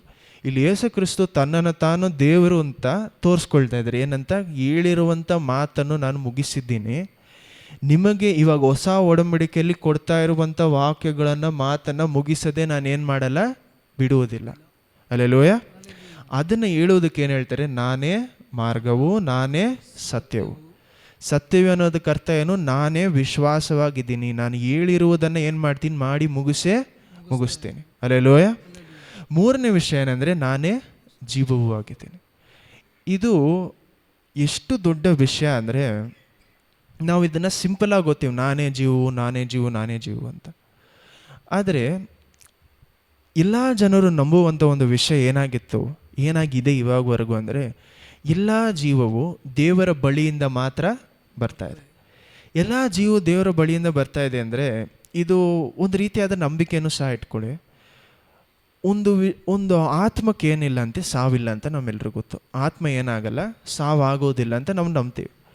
ನಾವು ಈ ರೀತಿ ನಂಬಬೇಕಾದ್ರೆ ಒಡಲಿಗೆ ಏನಿದೆ, ಬಾಡಿಗೆ ಏನಿದೆ, ಸಾವಿದೆ, ಆತ್ಮಕ್ಕೆ ಏನಿಲ್ಲ, ಸಾವು ಅನ್ನೋದು ಇಲ್ಲ ಅಂತ ನಾವೆಲ್ಲ ನಂಬ್ತೀವಿ. ನಾವು ನೋಡಿಲ್ಲ, ನಾವು ನಂಬ್ತೀವಿ. ಆತ್ಮಕ್ಕೆ ಯಾಕೆ ಸಾವಿಲ್ಲ ಅಂದರೆ, ದೇವರಿಂದ ಬಂದಿರುವಂಥ ಯಾವುದೇ ಒಂದು ವಿಷಯವನ್ನು ದೇವರಿಂದ ಅವರೇ ಸಂಪೂರ್ಣವಾದ ಕನೆಕ್ಷನ್ ಕಟ್ ಮಾಡದೆ ಹೋದರೆ ಅದು ಸಂಪೂರ್ಣವಾಗಿ ನಿರ್ಮೂಲ ಆಗೋದಕ್ಕೆ ಸಾಧ್ಯನೇ ಇಲ್ಲ. ದೇವರು ಒಂದು ವಿಷಯವನ್ನು ಉಂಟು ಮಾಡಿ ಅದಕ್ಕೆ ಜೀವವನ್ನು ಕೊಟ್ಟರೆ, ಆತ್ಮವನ್ನು ಕೊಟ್ಟರೆ, ಆ ಆತ್ಮವನ್ನು ನಿರ್ಮೂಲ ಮಾಡುವಂಥ ಶಕ್ತಿ ಯಾರಿಗಿದೆ ಅಂತ ದೇವರಿಗೆ ಮಾತ್ರ ಇದೆ. ಸೊ ಈ ಜಾಗದಲ್ಲಿ ಏನು ಹೇಳ್ತಾ ಇದ್ದಾರೆ, ನಾನೇ ಜೀವವು ಅಂತ ಹೇಳೋದಕ್ಕೆ ಅರ್ಥ ಏನಂದರೆ, ನಾವು ಇನ್ನೂ ಪೌಲ್ ಬರೆಯೋದನ್ನು ನೋಡ್ತೀವಿ. ಏನಂತ ಹೇಳಿ, ನೀವೆಲ್ಲರೂ ನಿಮ್ಮ ಪಾಪದ ದೆಸೆಯಿಂದ ಸತ್ತೋಗಿದ್ದೀರಿ, ನಿಮಗೆ ಏನು ಮಾಡೋದು, ನಿಮ್ಮ ಆತ್ಮಕ್ಕೆ ದೇವರು ಜೀವವನ್ನು ಕೊಟ್ಟರು. ಅಲ್ಲೆಲೂಯ. ಆ ಜೀವ ಯಾರು? ಯೇಸು ಕ್ರಿಸ್ತ. 3 ವಿಷಯಗಳನ್ನು ಒಂದೇ ವಾಕ್ಯದಲ್ಲಿ ಮುಗಿಸ್ತಾ ಇದ್ರು. ಒಂದು ಸಂಪೂರ್ಣ ಹೊಸ ಒಡಂಬಡಿಕೆಯನ್ನು ಒಂದೇ ವಾಕ್ಯದಲ್ಲಿ ಏನಂತ, ನಾನೇ ಮಾರ್ಗವು, ನಾನೇ ಆಜ್ಞೆಗಳಾಗಿದ್ದೀನಿ, ನಾನೇ ಸತ್ಯವೇ ಅಂದರೆ ವಿಶ್ವಾಸವಾಗಿದ್ದೀನಿ, ಮತ್ತು ನಾನೇ ಏನಾಗಿದ್ದೀನಿ, ಜೀವವು ಆಗಿದ್ದೀನಿ. ಅಲ್ಲೆಲೂಯ. ನೆಕ್ಸ್ಟ್ ಹೇಳೋದೇ ಮುಖ್ಯವಾದ ವಿಷಯ, ನನ್ನನ್ನು ಹೊರತು ದೇವರ ತಂದೆಯ ಬಳಿಯಲ್ಲಿ ಯಾರು ಹೋಗಿ ಸೇರುವುದಕ್ಕೆ ಸಾಧ್ಯನೇ ಇಲ್ಲ. ಅದಕ್ಕೇನು ಅರ್ಥ ಅಂದರೆ, ನಾನೇ ಗೇಟ್. ಏನು? ನಾನು ಏನಾಗಿದ್ದೀನಿ? ಗೇಟ್ ಆಗಿದ್ದೀನಿ. ಗೇಟ್ಗೆ ಏನು ಹೇಳ್ತೀರಾ? ಬಾಗಿಲಾಗಿದ್ದೀನಿ. ಈ ಬಾಗಿಲು ಇಲ್ಲದೆ ಹೋದರೆ ನೀನು ಆ ಕಡೆ ಹೋಗಿ ಸೇರೋದಕ್ಕೆ ಸಾಧ್ಯನೇ ಇಲ್ಲ. ಯಾಕೆಂದರೆ ಎಲ್ಲ ಒಂದು ವಿಷಯವನ್ನು ದೇವ್ರು ನೋಡಿ, ಆದಿಯಲ್ಲಿ ತೋಟವನ್ನು ಏನು ಮಾಡಿದ್ರಂದರೆ, ಈಸ್ಟ್ ಸೈಡಲ್ಲಿ ಒಂದು ಗೇಟ್ ಇತ್ತಂತೆ. ನಾವು ಓದ್ತೀವಿ ಏನಿತ್ತಂದರೆ, ಏದೆಮ್ ತೋಟಕ್ಕೆ ಒಂದು ಬಾಗಿಲು ಹಾಕಿ ಗೇಟ್ ಹಾಕಿಟ್ಟಿದ್ರು. ಆ ಗೇಟಿಂದ ಆದಾಮ ಅವಳು ಪಾಪ ಮಾಡಿದ ಮೇಲೆ ಆಚೆ ಹಾಕ್ಬಿಟ್ಟು ಏನು ಮಾಡ್ತಾರಂತೆ, ಗೇಟ್ನ ಮುಚ್ಚಿಬಿಡ್ತಾರೆ. ಅದೇ ರೀತಿಯೇ ಇವಾಗ ನಾವು ಆ ಒಂದು ಏದೆಮ್ ತೋಟಕ್ಕಿಂತ ಮಹಿಮೆಯಾದ ಪರಲೋಕ ರಾಜ್ಯವನ್ನು ಹೋಗಿ ಸೇರಬೇಕಾದ್ರೆ ಅದಕ್ಕೆ ಗೇಟ್ ಏನಾಗಿದೆ, ಬಾಗಿಲು ಯಾರಾಗಿದ್ದಾರೆ ಇವಾಗ? ಯೇಸು ಕ್ರಿಸ್ತ. ಹಲ್ಲೆಲೂಯಾ. ಈ ಜಾಗದಲ್ಲಿ ಏನು ಹೇಳ್ತಾರೆ, ನಾನೇ ದೇವರಿಗೆ ಹೋಗುವಂಥ ದಾರಿಯಾಗಿದ್ದೀನಿ. ನನ್ನನ್ನು ಬಿಟ್ಟು ಬೇರೆ ಯಾರು ಆ ಜಾಗಕ್ಕೆ ಹೋಗೋದಕ್ಕೆ ಸಾಧ್ಯನೇ ಇಲ್ಲ. ನಾನು ಬಿಡದೆ ಹೋದರೆ ಯಾರು ಒಳಗಡೆ ಹೋಗೋದಕ್ಕೆ ಸಾಧ್ಯನೇ ಇಲ್ಲ. ಹಲ್ಲೆಲೂಯಾ. ಓಕೆ, ನಾವು ಇಲ್ಲಿವರೆಗೂ ನೋಡಿದ್ದು ಏನಂದರೆ, ನಾನೇ ಮಾರ್ಗವು, ನಾನೇ ಸತ್ಯವೂ, ನಾನೇ ಜೀವವಾಗಿದ್ದೀನಿ. ಅದಕ್ಕೆ ಅರ್ಥ ಏನು? ನಾನೇ ಕಟ್ಟಳೆಯೋ, ನಾನೇ ವಿಶ್ವಾಸವೂ, ಮತ್ತು ನಾನೇ ಏನಾಗಿದ್ದೀನಿ, ಜೀವವೂ ಆಗಿದೆ. ನಿಮ್ಮ ಆತ್ಮಕ್ಕೆ ಬರುವಂಥ ಜೀವವು ನಾನಾಗಿದ್ದೀನಿ. ಹಲ್ಲೆಲೂಯಾ. ಸೊ ದೇವರು ಯೇಸು ಕ್ರಿಸ್ತ ಈ ಜಾಗದಲ್ಲಿ ನಾನೇ ದೇವರು ಅಂತ ಹೇಳ್ಕೊತಾ ಇದ್ದಾರೆ. ಸಂಪೂರ್ಣ ಯೋಹಾನನೇ ಯೇಸು ಕ್ರಿಸ್ತು ದೇವರು ಅಂತ ತಿಳಿಸೋದಕ್ಕೋಸ್ಕರ ಬರೆದಿದ್ದು, ಬೇರೆ ಯಾವುದು ಕಾರಣ ಅಲ್ಲ. ಯೇಸು ಕ್ರಿಸ್ತನೋ ತಂದೆನೋ ಒಂದು ಅಂತ ಹೇಳುವುದಕ್ಕೋಸ್ಕರ ಸಂಪೂರ್ಣ ಯೋಹಾನ ಬರೆದಿರ್ತಾರೆ. Okay, hallelujah. ನೆಕ್ಸ್ಟ್ ನೋಡಿ, 8ನೇ ವಾಕ್ಯದಲ್ಲಿ ಮನುಷ್ಯರಾದ ಫಿಲಿಪ್ ತಿರುಗಿ ಏನು ಹೇಳ್ತಾರೆ ಅಂದರೆ, ದೇವರೇ, ನಾನು ಬೇರೆ ಏನು ಬೇಡ, ತಂದೆ ಯಾರು ಅಂತ ನಮಗೆ ತೋರಿಸಿ. ಅದಕ್ಕೆ ಯೇಸು ಕ್ರಿಸ್ತ ಏನು ಹೇಳ್ತಾರೆ, ನನ್ನನ್ನು ನೋಡಿದವರು ತಂದೆಯನ್ನು ಸಹ ನೋಡಿದ್ದಾರೆ. ನೀನೇನು ಯಾವಾಗ ನೋಡಿದ್ರು ತಂದೆಯನ್ನು ನೋಡಬೇಕು, ತಂದೆಯನ್ನು ನೋಡಬೇಕು ಅಂತ ಕೇಳ್ತಾ ಇದೆಯಾ? ನಾನು ಹೇಳುವುದು ಅದೇನು? 10ನೇ ವಾಕ್ಯ ಮಾತ್ರ ಓದಿ. ಯೋಹಾನ 14ನೇ ವಚನ 10. 14:10. ನಾನು ತಂದೆಯಲ್ಲಿದ್ದೇನೆ, ತಂದೆಯು ನನ್ನಲ್ಲಿ ಇದ್ದಾರೆ ಎಂದು ನೀವು ನಂಬುವುದಿಲ್ಲವೋ? ನಾನು ನಿಮಗೆ ಹೇಳುವ ಮಾತುಗಳನ್ನು ನನ್ನಷ್ಟಕ್ಕೆ ನಾನೇ ಆಡುವುದಿಲ್ಲ, ತಂದೆಯು ನನ್ನಲ್ಲಿ ಇದ್ದುಕೊಂಡು ನನ್ನ ಕ್ರಿಯೆಗಳನ್ನು ನಡೆಸುತ್ತಾರೆ. ಆಮೆನ್. ಸೊ ಇದು ನಾವು ಇನ್ನೂ ಸುಲಭವಾಗಿ ಅರ್ಥ ಮಾಡ್ಕೊಬೇಕಂದ್ರೆ, ದೇವರ ಬಾಯಿಂದ ಬರುವಂಥ ಪ್ರತಿಯೊಂದು ಮಾತನ್ನು ದೇವಕುಮಾರನಾಗಿದ್ದಾರಂತೆ. ಅದು ನಮ್ಮ ಒಂದು ಮನುಷ್ಯರ ಬುದ್ಧಿಗೆ ಅದು ಅರ್ಥ ಮಾಡಿಕೊಳ್ಳೋದು ತುಂಬ ಕಷ್ಟವಾದಂಥ ಒಂದು ವಿಷಯ. ಒಂದು ಮನುಷ್ಯನ ಮಾತು ಅಥವಾ ದೇವರ ಮಾತು ಯಾವ ರೀತಿ ಇನ್ನೊಂದು ಯೇಸು ಕ್ರಿಸ್ತುವಾಗ ಆ ಜಾಗದಲ್ಲಿ ಮಾರ್ಪಡ್ತಾ ಇದೆ ನಾವು ಅರ್ಥ ಮಾಡ್ಕೊಳ್ಳೋದಕ್ಕೆ ಸಾಧ್ಯನೇ ಇಲ್ಲ.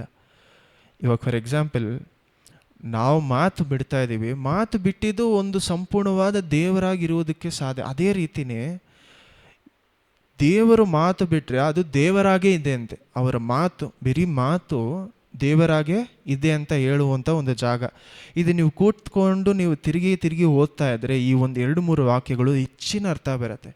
ಯಾಕಂದರೆ ನನ್ನನ್ನು ನೋಡಿದವರು ದೇವರನ್ನು ಸಹ ತಂದೆಯನ್ನು ಸಹ ನೋಡಿದ್ದಾರೆ. ಆವಾಗ ಫಿಲಿಪ್ ಏನು ಹೇಳ್ತಾರೆ, ದೇವರೇ ತಂದೆಯನ್ನು ತೋರಿಸಿ ಅಂತ ಹೇಳುವಾಗ ಇವರೇನು ಹೇಳ್ತಾರೆ, ನಾನು ತಂದೆಯಲ್ಲಿದ್ದೀನಿ, ತಂದೆಯು ನನ್ನಲ್ಲಿ ಇದ್ದಾರೆ, ನನ್ನ ಮಾತು ಅಲ್ಲ, ತಂದೆಯಿಂದ ಬಳುವಂಥ ಮಾತಾಗಿದೆ. ಹಲ್ಲೆಲೂಯಾ. ಅವಾಗೇನು ಹೇಳ್ತಾರೆ, ನನ್ನನ್ನು ಏನು ಮಾಡಿ 11ನೇ ವಾಕ್ಯದಲ್ಲಿ ನೋಡಿ,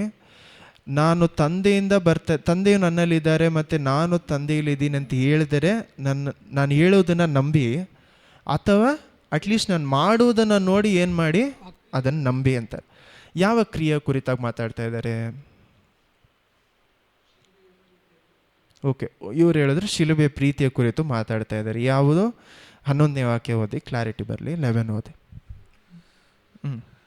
ನಾನು ತಂದೆಯಲ್ಲಿ ಇದ್ದೇನೆ, ತಂದೆಯು ನನ್ನಲ್ಲಿ ಇದ್ದಾರೆ ಎಂಬುವ ನನ್ನ ಮಾತನ್ನು ನಂಬಿರಿ, ಇಲ್ಲದಿದ್ದರೆ ಆ ಕ್ರಿಯೆಗಳನ್ನಾದರೂ ನೋಡಿ ನನ್ನ ಮಾತನ್ನು ನಂಬಿರಿ. ನಿಮಗೆ ನಿಜವಾಗಿ ನೋಡಿ ಏನು ಹೇಳ್ತಾರೆ, ನಾನು ತಂದೆಯಲ್ಲಿದ್ದೀನಿ ಮತ್ತೆ ತಂದೆ ನನ್ನಲ್ಲಿ ಇದ್ದಾರೆ ಅಂತ ಒಂದು ನನ್ನ ಮಾತನ್ನು ನಂಬಿ. ಸರಿ, ಮಾತು ನೀವು ನಂಬೋದು ಬೇಡ ಅಂದರೆ ಅಟ್ಲೀಸ್ಟ್ ನನ್ನ ಕ್ರಿಯೆಗಳಾದರೂ ನೀವು ಅದ್ರಲ್ಲಿ ನಂಬಿಕೆ ಇಡೋದಕ್ಕೆ ಪ್ರೂಫ್ ಆಗಿದೆ ಅಂತಾರೆ. ಯಾವುದನ್ನು ಹೇಳ್ತಾ ಇದ್ದಾರೆ ಅಂದರೆ 30-31 ಓದಿ. ಇವಾಗ ಓದಿ 30-31.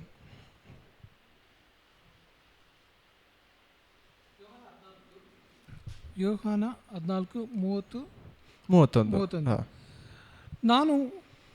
ನಾನು ನಿಮ್ಮ ಸಂಗಡ ಬಹಳ ಮಾತುಗಳನ್ನು ಆಡುವುದಿಲ್ಲ, ಏಕೆಂದರೆ ಇಹಲೋಕದ ಅಧಿಪತಿಯು ಬರುತ್ತಾನೆ, ಅವನಿಗೆ ಸಂಬಂಧಪಟ್ಟದ್ದು ಯಾವುದೊಂದು ನನ್ನಲ್ಲಿ ಇಲ್ಲ. ಆದರೂ ನಾನು ತಂದೆಯನ್ನು ಪ್ರೀತಿಸುತ್ತೇನೆ ಎಂಬುದು ತಂದೆಯನ್ನು ಪ್ರೀತಿಸ್ತೇನೆ ಅನ್ನುವುದು ಲೋಕಕ್ಕೆ ತಿಳಿಯಬೇಕನ್ನೋದ್ರಿಂದ ತಂದೆಯು ನನಗೆ ಕೊಟ್ಟ ಆಜ್ಞೆಯ ಮೇರೆಗೆ ಇದನ್ನು ಮಾಡುತ್ತೇನೆ, ಎಲ್ಲವನ್ನು ಮಾಡ್ತೇನೆ ಅಂತ ಅರ್ಥ. ಅದು ಹೇಳಿರಿ, ಇಲ್ಲಿಂದ ಹೋಗೋಣ. ಆಮೇಲೆ ನೋಡಿ, ಯೇಸು ಕ್ರಿಸ್ತ ಆ ಮನೆ ಒಳಗಡೆ ಇದ್ದಾರೆ, ಎಲ್ಲ ಊಟ ಎಲ್ಲ ಆದಮೇಲೆ ಇದು ಮಾತಾಡ್ತಾ ಇದ್ದಾರೆ.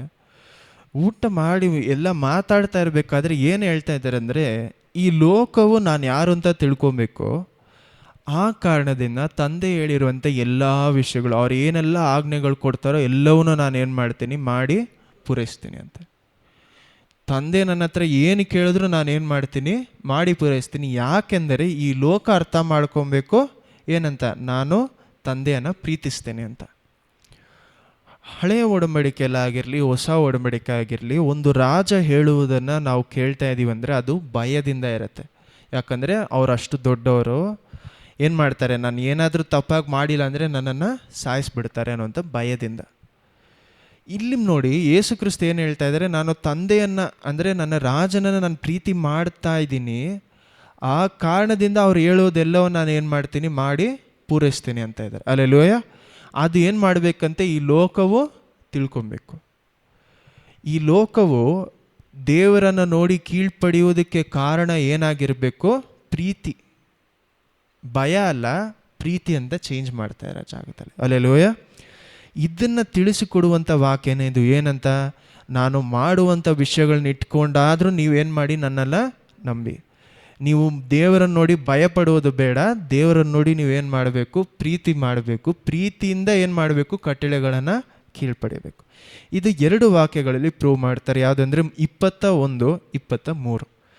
21 ಏನು ಹೇಳ್ತಾರೆ ನೋಡಿ. 23. ನನ್ನ ಆಜ್ಞೆಗಳನ್ನು ಹೊಂದಿ ಅವುಗಳನ್ನು ಕೈಕೊಂಡು ನಡೆಯುವವನೇ ನನ್ನನ್ನು ಪ್ರೀತಿಸುವವನು, ನನ್ನನ್ನು ಪ್ರೀತಿಸುವವನು ನನ್ನ ತಂದೆಗೆ ಪ್ರಿಯನಾಗಿ. ಇನ್ನೊಂದ್ಸತಿ ಓದಿ 21. ನನ್ನ ಆಜ್ಞೆಗಳನ್ನು ಹೊಂದಿ, ನನ್ನ ಆಜ್ಞೆಗಳನ್ನು ಅಕ್ಸೆಪ್ಟ್ ಮಾಡಿಕೊಂಡು ಸ್ವೀಕರಿಸಿಕೊಂಡು ಅವುಗಳನ್ನು ಕೈಕೊಂಡು ನಡೆಯುವವನೇ, ಅವರನ್ನು ಕೈಕೊಂಡು ನಡೆಯುವವನೇ ನನ್ನನ್ನು ಪ್ರೀತಿಸ್ತಾನೆ. ಇವಾಗ 23 ಓದಿ. ಯಾರಾದರೂ ನನ್ನನ್ನು ಪ್ರೀತಿಸುವುದಾದರೆ ನನ್ನ ಮಾತನ್ನು ಕೈಕೊಂಡು ನಡೆಯುವವನು. ಆಮೇಲೆ ನೋಡಿ, 2 ವಾಕ್ಯಗಳು ಆಪೋಸಿಟ್ ಆಗಿದೆ. ಒಂದು ವಾಕ್ಯ ಏನು ಹೇಳ್ತಾ ಇದೆ, ಯಾರು ನನ್ನ ಕಟ್ಟಳೆಗಳನ್ನು ಕೀಳ್ಪಡಿತಾನೋ ಅವನೇ ನನ್ನನ್ನು ಪ್ರೀತಿಸ್ತಾನೆ ಅಂತಿದೆ. 23 ಏನು ಹೇಳಿದೆ, ಯಾರು ನನ್ನನ್ನು ಪ್ರೀತಿಸ್ತಾನೋ ಅವನೇ ನನ್ನ ಆಜ್ಞೆಗಳನ್ನು ಕೀಳ್ಪಡಿತಾನೆ. ಅದಕ್ಕೆ 22 ಮುಖ್ಯವಾದಂಥ ಒಂದು ವಾಕ್ಯ. 22 ನೋಡಿ ಏನಿದೆ ಅಂತ. ಯೂದನು, ಇವನು ಇಸ್ಕರಿಯೋತನಲ್ಲ, ಕರ್ತನೇ ನೀವು ಲೋಕಕ್ಕೆ ಕಾಣಿಸಿಕೊಳ್ಳದೆ ನಮಗೆ ಮಾತ್ರ ಕಾಣಿಸಿಕೊಳ್ಳುವುದಕ್ಕೆ ಏನು ಸಂಭವಿಸಿತು? ದೇವರೇ, ನೀವು ಯಾಕೆ ಎಲ್ರಿಗೂ ನಿಮ್ಮನ್ನು ನೀವು ಏನು ಮಾಡಿಲ್ಲ, ತೋರಿಸ್ಕೊಂಡಿಲ್ಲ. ಇವಾಗ 21 ಓದಿ. 21 ಓದಿ. ಇವಾಗ ನನ್ನ ಆಜ್ಞೆಗಳನ್ನು ಹೊಂದಿ ಅವುಗಳನ್ನು ಕೈಕೊಂಡು ನಡೆಯುವವನೇ ನನ್ನನ್ನು ಪ್ರೀತಿಸ್ತಾನೆ. ನನ್ನನ್ನು ಪ್ರೀತಿಸುವವನು ನನ್ನನ್ನು ಪ್ರೀತಿಸುವವನು ನನ್ನ ತಂದೆಗೆ ಪ್ರಿಯನಾಗಿ ಇರುವನು. ನನ್ನ ತಂದೆಗೆ ಪ್ರಿಯನಾಗಿರುವವನು. ನಾನು ಅವನನ್ನು ಪ್ರೀತಿಸಿ ಆ, ಅವನಿಗೆ ಕಾಣಿಸಿಕೊಳ್ಳುವೆನು ಎಂದು ಹೇಳಿದರು. ನಾನು ಸಹ ಏನು ಮಾಡ್ತೀನಿ, ಅವನನ್ನು ಪ್ರೀತಿಸಿ ಅವನಿಗೆ ನನ್ನನ್ನು ನಾನು ತೋರಿಸ್ಕೊಡುವೆನು, ಕಾಣಿಸ್ಕೊಳ್ವೇನು. ಇವತ್ತು ನಮಗೆ ದೇವರು ತನ್ನನ್ನು ತಾನು ತೋರಿಸ್ಕೊಡ್ತಾ ಇದ್ದಾರ. ನಮಗಾಗಿರಲಿ, ನಮ್ಮ ಸಭೆಗಾಗಿರಲಿ, ನಮ್ಮ ಮನೆಯವರಾಗಿರಲಿ, ಪ್ರತಿಯೊಬ್ಬರಿಗೂ ನಿಮಗೆ ತನ್ನ ಗುಣವನ್ನು ದೇವ್ರು ತೋರಿಸ್ತಾ ಇದ್ದಾರೆ, ಅಥವಾ ತನ್ನನ್ನು ತಾನು ತೋರಿಸಿಕೊಡ್ತಾ ಇದ್ದಾರೆ. ದೇವರ ಜೊತೆ ಫ್ರೆಂಡ್ಶಿಪ್, ದೇವರ ಜೊತೆ ಒಂದು ಸ್ನೇಹಿತರಾಗಿ ಇರುವುದು ಯಾವ ರೀತಿ ಅಂದರೆ ಅವ್ರು ಎಷ್ಟು ತಮ್ಮನ್ನು ತಾವು ತೋರಿಸ್ಕೊಳ್ತಾರೆ ಅನ್ನೋದ್ರಲ್ಲಿ. ಯಾಕಂದರೆ 15ನೇ ಅಧ್ಯಾಯದಲ್ಲಿ ಏನು ಹೇಳ್ತಾರೆ ಅಂದರೆ, ಇನ್ನು ಮೇಲೆ ನೀವು ನನಗೆ ಸೇವಕರಲ್ಲ, ನಾನು ನಿಮ್ಮನ್ನು ಏನು ಮಾಡ್ತೀನಿ, ನನ್ನ ಸ್ನೇಹಿತರಾಗಿ ನೋಡ್ತಾ ಇದ್ದೀನಿ ಅಂತಾರೆ. ಅದಕ್ಕೆ ಇನ್ನೊಂದು ಅರ್ಥ ಏನಂದರೆ, ಬರೀ ಸ್ನೇಹಿತರು ಅಲ್ಲ, ಅದಕ್ಕೆ ಇನ್ನೊಂದು ಅರ್ಥ ಏನು ಬರುತ್ತೆ ಅಂದರೆ, ನಾನು ರಾಜನಾಗಿದ್ದೀನಿ, ನಾನು ನಿಮ್ಮನ್ನು ಏನು ಮಾಡ್ತೇನೆ, ಅಡ್ವೈಸ್ ಮಾಡೋದಕ್ಕೆ ಅಂತ ಏನಿರ್ತಾರೆ, ಪ್ರಜೆ ಅಲ್ಲ, ಅಡ್ವೈಸ್ ಮಾಡೋದಕ್ಕೆ ಅಂತ ಅವ್ರಿಗೆ ಅಂತ ಒಂದು ಕೌನ್ಸಿಲ್ ಇರುತ್ತೆ. ಅಂಥ ಒಂದು ಸ್ಟೇಷನ್, ಅಂಥ ಒಂದು ಏನು ಮಾಡ್ತಾ, ಅಂಥ ಒಂದು ಪದವಿಯಲ್ಲಿ ನಿಮ್ಮನ್ನು ಇಡ್ತಾ ಇದ್ದೀನಿ. ಯಾವ ರೀತಿ ದೇವರು ಇಳಿದು ಬಂದು ಆಬ್ರಾಮ್ನ ಹತ್ರ ಕೇಳ್ತಾರೆ ಹಳೆ ಒಡಂಬಡಿಕೆಯಲ್ಲಿ. ಸೋದೋಮ್ ಗೊಮೋರ ನಾಶ ಮಾಡೋದಕ್ಕೆ ಮೊದಲು ಆದಾಮನ ಜೊತೆ ಮಾತಾಡ್ತಾರೆ. ಏನಂತ ಮಾತಾಡ್ತಾರೆ ಇಲ್ಲಿ? ಆವಾಗ ಮೋಸೆ ಮಾತಾಡ್ತಾರೆ, ಆಬ್ರಾಮ್ ಮಾತಾಡ್ತಾರೆ ಏನಂತ, ಒಬ್ಬರಾದರೂ ಇಲ್ಲಿ ನೀತಿವಂತರು 10 ಜನ ಇದ್ರು ನಾನು ಏನು ಮಾಡ್ತೀನಿ, ನಾಶ ಹೋಗೋದಕ್ಕೆ ಮೊದಲು ದೇವರು ಎಲ್ಲಿ ಬಂದು ಮಾತಾಡ್ತಾ ಇದ್ದಾರೆ? ಆಬ್ರಾಮನ ಹತ್ರ. ಆಬ್ರಾಮನ ಇದ್ದಂಥ ಸ್ಥಳದಲ್ಲಿ ನಮ್ಮ ಪ್ರತಿಯೊಬ್ಬರನ್ನು ಇಡಬೇಕನ್ನೋದೇ ಯಾರಿಗ ಆಸೆ? ದೇವರ ಆಸೆ, ದೇವರ ಚಿತ್ತಾನು ಸಹ. ದೇವರಿಗೆ ನಾನು ಸ್ನೇಹಿತನಾಗಿದ್ದೀನಿ ಅನ್ನೋದಕ್ಕೆ ಅರ್ಥ ಏನಂದರೆ, ಆಬ್ರಾಮನ ಹತ್ರ ಮಾತನಾಡಿದ ರೀತಿಯಲ್ಲಿ ನಿಮ್ಮ ಜೊತೆ ಬಂದು ದೇವರ ಆಲೋಚನೆ ಕೇಳ್ತಾ ಇದ್ದಾರ. ಒಬ್ಬನ ಹತ್ರ ದೇವ್ರು ನೋಡಿ ಎಷ್ಟು ಸ್ನೇಹಿತರಾಗಿದ್ದರೆ, ಆಬ್ರಾಮನ ಹತ್ರ ಆಗಿರಲಿ, ಮೋಸೆ ಹತ್ರ ಆಗಲಿ ಬಂದು ಆಲೋಚನೆ ಕೇಳ್ತಾರೆ. ಏನು ಆಲೋಚನೆ ದೇವ್ರು ಕೇಳಬೇಕಂತ ಬೇಕೇ ಇಲ್ಲ. ಆದ್ರೂ ಅವ್ರಿಗೆ ಅಂತ ಒಂದು ರೂಲ್ಸ್ ರೆಗ್ಯುಲೇಷನ್ಸ್ ಇದೆ ಅನ್ನೋದಕ್ಕೋಸ್ಕರ ಮನುಷ್ಯರಾದ್ರೆ ನಮ್ಮ ಹತ್ರ ಬಂದು ಏನು ಮಾಡ್ತಾ ಇದ್ದಾರೆ, ಒಂದು ಆಲೋಚನೆ ಕೇಳ್ತಾ ಇದ್ದಾರೆ. ಆ ಜಾಗ ಸ್ನೇಹಿತರು ಅನ್ನೋದಕ್ಕೆ ಅರ್ಥ ಅದೇ. 15ನೇ ವಾಕ್ಯ ಮನೇಲಿ ಹೋಗೋದು ಏನು ಹೇಳ್ತಾರೆ ಅಂದರೆ, ನಾನು ನಿಮ್ಮನ್ನು ಸ್ನೇಹಿತರೇ ಅಂತ ಕಳೀತಾ ಇದ್ದೀನಿ. ಯಾಕಂದರೆ ತಂದೆ ಹೇಳೋದೆಲ್ಲವೂ ನಿಮಗೇನು ಮಾಡ್ತೇನೆ, ಇವಾಗ ನಾನು ನಿಮಗೆ ತಿಳಿಸಿಕೊಡ್ತೇನೆ. ಇನ್ಮೇಲೆ ನನಗೂ ನಿಮಗೇನಿಲ್ಲ, ಸೀಕ್ರೆಟ್ ಅನ್ನೋದೇ ಇಲ್ಲ. ಯೇಸು ಕ್ರಿಸ್ತುಗೂ ನಮಗೂ ಯಾವುದೇ ರೀತಿಯಾದ ಒಂದು ಸೀಕ್ರೆಟೇ ಇಲ್ಲ. ಅವ್ರು ಏನನ್ನು ನಮ್ಮ ಹತ್ರ ಅಂತ ಮರೆ ಮಾಡ್ತಾ ಇಲ್ಲ ಅಂತೆ. ಇವಾಗ ನೋಡಿ, ಎಲ್ಲವನ್ನೂ ಸೃಷ್ಟಿ ಮಾಡಿದ ದೇವರು ಎಲ್ಲವನ್ನೂ ಅವರಿಗೋಸ್ಕರ ಏನು ಮಾಡಿದಾರಂತೆ? ಸೃಷ್ಟಿ ಮಾಡಿದ್ದಾರೆ. ತಂದೆಯಾದ ದೇವರು ಭೂಲೋಕವನ್ನೇ ಉಂಟು ಮಾಡಿದ್ದು ಯೇಸು ಕ್ರಿಸ್ತುಗೋಸ್ಕರ. ಅಲ್ಲೆಲ್ಲೋಯ. ಸೊ ಇಂಥ ಒಂದು ಮನುಷ್ಯ ತಂದೆ ಏನೆಲ್ಲ ಅವ್ರಿಗೆ ಕಳಿಸಿದಾರೋ ಎಲ್ಲವನ್ನೂ ನಮಗೇನು ಮಾಡೋಕ್ಕೆ ರೆಡಿಯಾಗಿದ್ದಾರೆ ಅಂತ, ಎಲ್ಲ ರಹಸ್ಯವನ್ನು ನಮಗೆ ಕಲಿಸುವುದಕ್ಕೆ ತಿಳಿಸೋದಕ್ಕೆ ರೆಡಿಯಾಗಿದ್ದಾರೆ. ಅಂಥ ಒಬ್ಬರು ನಮ್ಮ ಜೊತೆಯಲ್ಲಿ ಸ್ನೇಹಿತರಾಗಿರಬೇಕಾದರೆ ನಾವು ಅವರಿಗೆ ಸ್ನೇಹಿತರೆ ಅಂತ ಕರೆಯುವಂಥ ಸ್ಥಳದಲ್ಲಿ ಇದ್ದೀವ. ಯಾಕಂದರೆ ನಂಬಿಕೆ ಅನ್ನುವುದು ನಮ್ಮ ಕ್ರಿಯೆಗಳ ಮೂಲಕ ಏನಾಗುತ್ತೆ, ಅವರಿಗೆ ಸಿಗುತ್ತೆ. ನಾವು ಸಹ ಫಸ್ಟ್ ದಿವಸನೇ ಎಲ್ರಿಗೂ ಹೇಳ್ಬಿಡು. ಒಬ್ಬರು ನಾವು ಸ್ನೇಹಿತರ ಆಗ್ತೀವಿ ಅಂದರೆ ಏನು ಬೇಕು, ತಿರುಗಿ ಮಾತಾಡ್ತಾ ನಂಬಿಕೆ ಏನಾಗುತ್ತೆ, ಬೆಳೆಯುತ್ತೆ. ಇದನ್ನೇ ಏನು ಹೇಳ್ತಾರೆ, ಚಿಕ್ಕದಲ್ಲಿ ನಂಬಿಕೆ ಇಲ್ದಿರೋನು ದೊಡ್ಡದಲ್ಲಿ ನಂಬಿಕೆಯಾಗಿರೋದಕ್ಕೆ ಸಾಧ್ಯನೇ ಇಲ್ಲ. ಸೊ ನಾವು ದೇವರಿಗೆ ನಂಬಿಗಸ್ತರಾಗಿ ಇದೀವ. ದೇವರ ನಂಬಿಗಸ್ತರು, ನಾನು ದೇವರಿಗೆ ನಂಬಿಗಸ್ತರಾಗಿ ಇದ್ದೀವ. ಅವ್ರ ನಂಬಿಕೆ ಇಡುವಂಥ ಸ್ನೇಹಿತರಾಗಿ ನಾವು ಇದ್ದೀವ.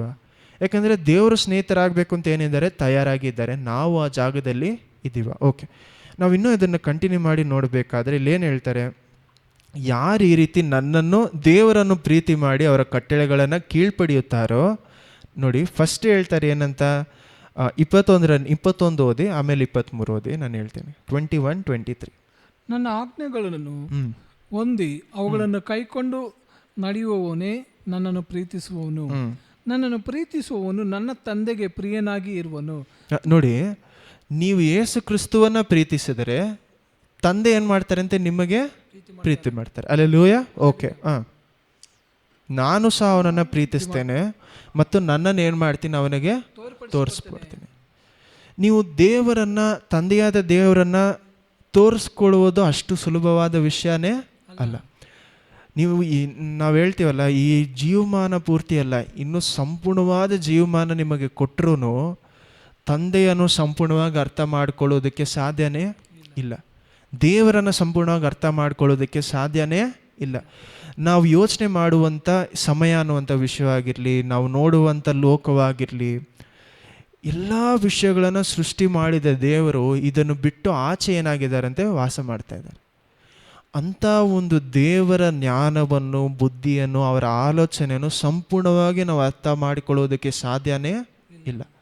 ಯಾಕಂದರೆ ಇವಾಗ ನೋಡಿ, ಸ್ಪೇಸ್ ಅಂತೀವಲ್ಲ, ಏನು ಹೇಳ್ತೀರಾ, ಈ ಒಂದು ಏನು ವಾನಮಂಡಲಗಳಾಗಲಿ ಏನು ಬೇಕಾದ್ರೆ, ಓಕೆ. ಸೊ ಈ ಒಂದು ಸ್ಪೇಸ್ ಏನಾಗ್ತಾ ಇದೆ ಅಂದರೆ ಅನುದಿನವೂ ಏನಾಗ್ತಾ ಇದೆ ಅಂದರೆ ದೊಡ್ಡದಾಗ್ತಾನೇ ಇದೆ. ಡೈಲಿ ಒಂದೊಂದು ಸೆಕೆಂಡು ಏನಾಗ್ತಾ ಇದೆ ಅಂದರೆ ದೊಡ್ಡದಾಗ್ತಾ, ಇದಕ್ಕೆ ಎಂಡ್ ಅನ್ನೋದೇ ಇಲ್ಲ. ನಾವು ಪ್ರತಿಯೊಂದು ನಿಮಿಷ ಹೋಗ್ತಾ ಹೋಗ್ತಾ ಹೋಗ್ತಾ ಎಲ್ಲೋ ಒಂದು ಕಡೆ ದೊಡ್ಡದಾಗ್ತಾನೇ ಇದೆ. ಇಂಥ ಒಂದು ಜಾಗದಲ್ಲಿ ನಾವು ನೋಡಿ, ಈ ಒಂದು ಸೋಲಾರ್ ಸಿಸ್ಟಮಲ್ಲೇ ನಾವೇನು ದೊಡ್ಡ ಒಂದು ವಿಷಯ ಅನ್ನೋದೇ ಇಲ್ಲ. ಇಂಥ ಒಂದು ಜಾಗದಲ್ಲಿ ಯಾವುದೋ ಒಂದು ಮೂಲೆಯಲ್ಲಿ ಇರುವಂಥ ನಾವು, ನಮ್ಮನ್ನು ದೇವರು ಏನು ಮಾಡಿದ್ದಾರೆ, ಸೃಷ್ಟಿ ಮಾಡಿದ್ದಾರೆ. ನೀವು ದೊಡ್ಡದಾಗಿ ಯೋಚನೆ ಮಾಡೋಕ್ಕೆ ಹೋದರೆ ನಾವು ಏನೂ ಸಹ, ಈ ಲೋಕ ಅನ್ನೋದೇ ಏನೂ ಸಹ ಇಲ್ಲ. ಅಂಥ ಒಂದು ಜಾಗದಲ್ಲಿರುವಂಥ ನೀವು ತಂದೆಯಾದ ದೇವರ ಮಗನನ್ನು ಸಂಪೂರ್ಣವಾಗಿ ಅರ್ಥ ಮಾಡ್ಕೊಳ್ಬೋದು, ಅವರ ರಹಸ್ಯಗಳನ್ನು ಸಂಪೂರ್ಣವಾಗಿ ತಿಳಿದುಕೊಳ್ಬೋದು. ಮೋಸೆ ಆಗಿರಲಿ, ಈನೋಕನಾಗಿರಲಿ, ಎಲಿಜಾ ಆಗಿರಲಿ, ನಡೆದ ರೀತಿಯಲ್ಲಿ ನಿಮಗೂ ಸಹ ನಡೆಯುವಂಥ ಒಂದು ಸ್ಥಳವನ್ನು ದೇವರು ಕೊಟ್ಟಿದ್ದಾರೆ. ಹಲ್ಲೆಲೂಯಾ.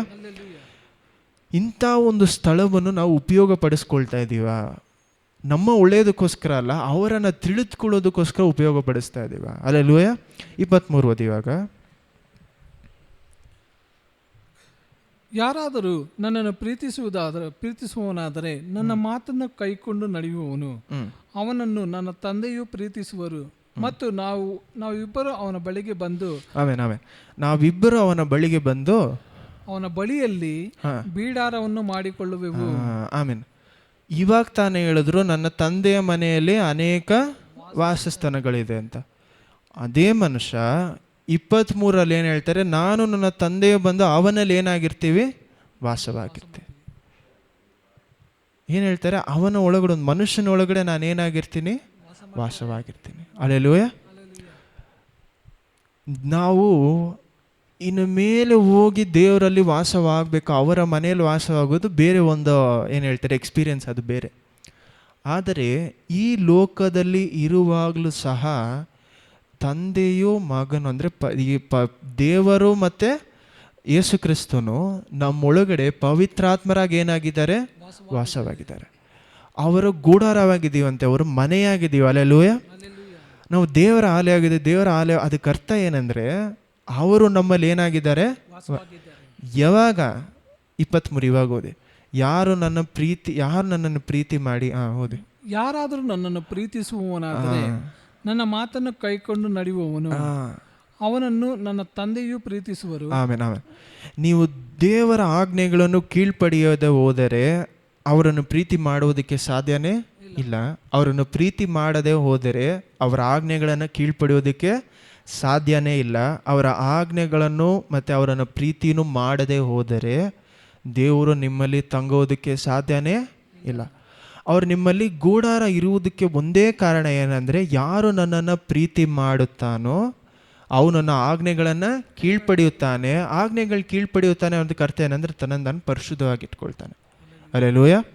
ಇದನ್ನೇ 1 ಯೋಹಾನ 3ನೇ ಅಧ್ಯಾಯದಲ್ಲಿ ಏನಂತ ಹೇಳ್ತಾರೆ, ಯಾರಿಗೆ ನಾನು ಮರುರೂಪ ಆಗಪಡ್ತೀನಿ ಅನ್ನೋಂಥ ನಂಬಿಕೆ ಇದೆಯೋ ಅವನು ಮಾತ್ರ ಏನು ಮಾಡ್ಕೊಳ್ಳೋದಕ್ಕೆ ಸಾಧ್ಯ, ತನ್ನನ್ನು ತಾನು ಪರಿಶುದ್ಧವಾಗಿ ಇಟ್ಕೊಳ್ಳೋಕ್ಕೆ ಸಾಧ್ಯ. ಹಲ್ಲೆಲೂಯಾ. ಓಕೆ, ನಾವು ನಾನು ತಿರುಗಿ ಇದನ್ನು ನಾನು ಕಂಟಿನ್ಯೂ ಮಾಡೋಕ್ಕೆ ಹೋದರೆ ತುಂಬ ವಿಷಯ ಆಗ್ಬಿಡುತ್ತೆ, ನಾವು ಅರ್ಥ ಮಾಡ್ಕೊಳ್ಳೋದಕ್ಕೆ ಸಾಧ್ಯ ಅಲ್ಲ. ಆದರೆ ಒಂದೇ ಒಂದು ವಿಷಯ ನಾನು ಹೇಳಿ ನಾನು ಏನು ಮಾಡ್ತೀನಿ ಅಂದರೆ ಇದನ್ನು ಮುಂದುವರೆದು ಹೋಗೋಣ. ನಾವೆಲ್ಲರೂ ಯೋಬಿನ ಕಾಲದಲ್ಲಿ ನೋಡ್ತೀವಿ. ಸ್ವಲ್ಪ ಹೊತ್ತು ಬೈಬಲ್ ಸೈಡ್ ಇಟ್ಕೊಳ್ಳಿ, ನಾವು ಸ್ವಲ್ಪ ಹೊತ್ತು ಮಾತಾಡೋಣ. ತುಂಬ ನಾವು ಥಿಯರಿ ಹೇಳ್ತಾನೆ ಇದ್ದರೆ ಅರ್ಥ ಆಗಲ್ಲ, ಮನುಷ್ಯರಿಗೆ ಟಯರ್ಡ್ ಆಗಿಬಿಡುತ್ತೆ. ಓಕೆ, ಯೋಬಿನ ಕಾಲದಲ್ಲಿ ಏನಾಗತ್ತಂದರೆ ನಾವೆಲ್ಲರೂ ನೋಡ್ತೀವಿ, ಯಾರೋ ಒಬ್ಬರು ಯಾರಂದರೆ ಪಿಶಾಚಿ ಆ ಜಾಗದಲ್ಲಿ ಯೋಬು 1ನೇ ಆ ಒಂದು ವಾಕ್ಯ ಮಾತ್ರ ನೀವು ಮಾತ್ರ ಓದಿ ಸಾಕು, ನೀವೆಲ್ಲರೂ ಕೇಳಿಸ್ಕೊಳ್ಳಿ. ಯೋಬು 1ನೇ ಅಧ್ಯಾಯದಲ್ಲಿ 6ನೇ ವಾಕ್ಯ. ಯೋಬು ಯೋಬ 1ನೇ ಅಧ್ಯಾಯ ವಚನ 6. ಒಂದಾನೊಂದು ದಿವಸ ದೇವದೂತನು ಕರ್ತರ ಸನ್ನಿಧಿಯಲ್ಲಿ ಕಾಣಿಸಿಕೊಳ್ಳುವುದಕ್ಕೆ ಬದಲಾಗಿ, ದೇವದೂತರುಗಳು ಕರ್ತರ ಸನ್ನಿಧಿಯಲ್ಲಿ ಕಾಣಿಸಿಕೊಳ್ಳುವುದಕ್ಕೆ ಬದಲಾಗಿ ಅವರ ಸನ್ನಿಧಿಯಲ್ಲಿ ಸೈತಾನನು ಎಂಬ ಅಪಾದಕ ದೂತನು ಅವರ ಜೊತೆಯಲ್ಲಿ ಬಂದನು. ಓಕೆ ಓಕೆ ಇರಿ, ಆ್ಯಕ್ಚುಲಿ ಇದು ಟ್ರಾನ್ಸ್ಲೇಷನ್ ತಪ್ಪಾಗಿದೆ.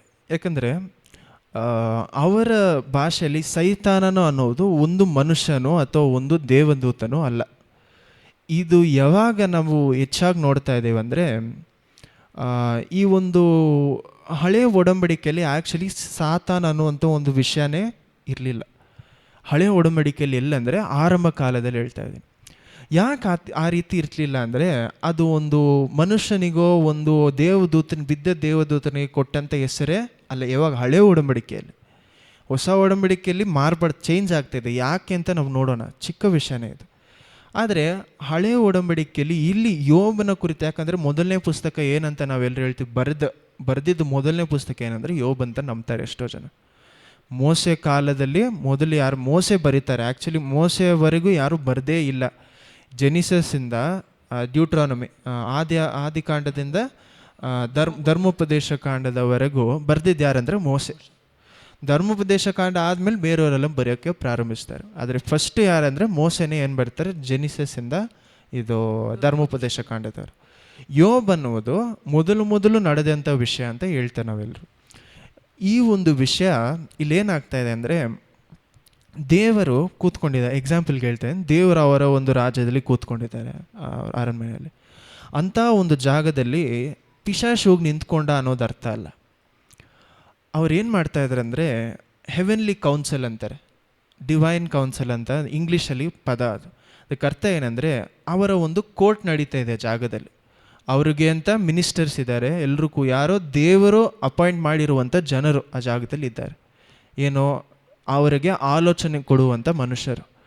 ಅಂಥ ಒಂದು ಸ್ಥಳದಲ್ಲಿ ಒಬ್ಬನು ಎದ್ದು ಏನು ಮಾಡ್ತಾ ಇದ್ದಾನೆ ಅಂದರೆ, ಅಕ್ಯೂಸ್ ಮಾಡ್ತಾ ಇದ್ದಾನಂತೆ, ಏನೋ ಯೋಬಿಗೆ ನೀವೆಲ್ಲ ಕೊಟ್ಟಿದ್ದೀರಾ ದೇವರೇ, ಅದರಿಂದ ಏನು ಮಾಡಿದ್ದಾನೆ, ಅವನು ನಿಮ್ಮನ್ನು ದೂಷಿಸ್ತಾ ಇಲ್ಲ.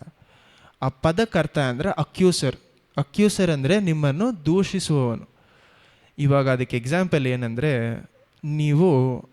ನಿಮಗೆ ವಿರೋಧವಾಗಿ ಯಾರೋ ಒಬ್ಬರು ಮಾತಾಡ್ತಾ ಇದ್ರೆ ನಾವೇನು ಹೇಳ್ತೀವಿ, ನಾವು ನನ್ನ ದೂಷಿಸೋನೊಬ್ಬರು ನಿಂತ್ಕೊಂಡಿದ್ದಾನೆ, ದೂಷಿಸೋ.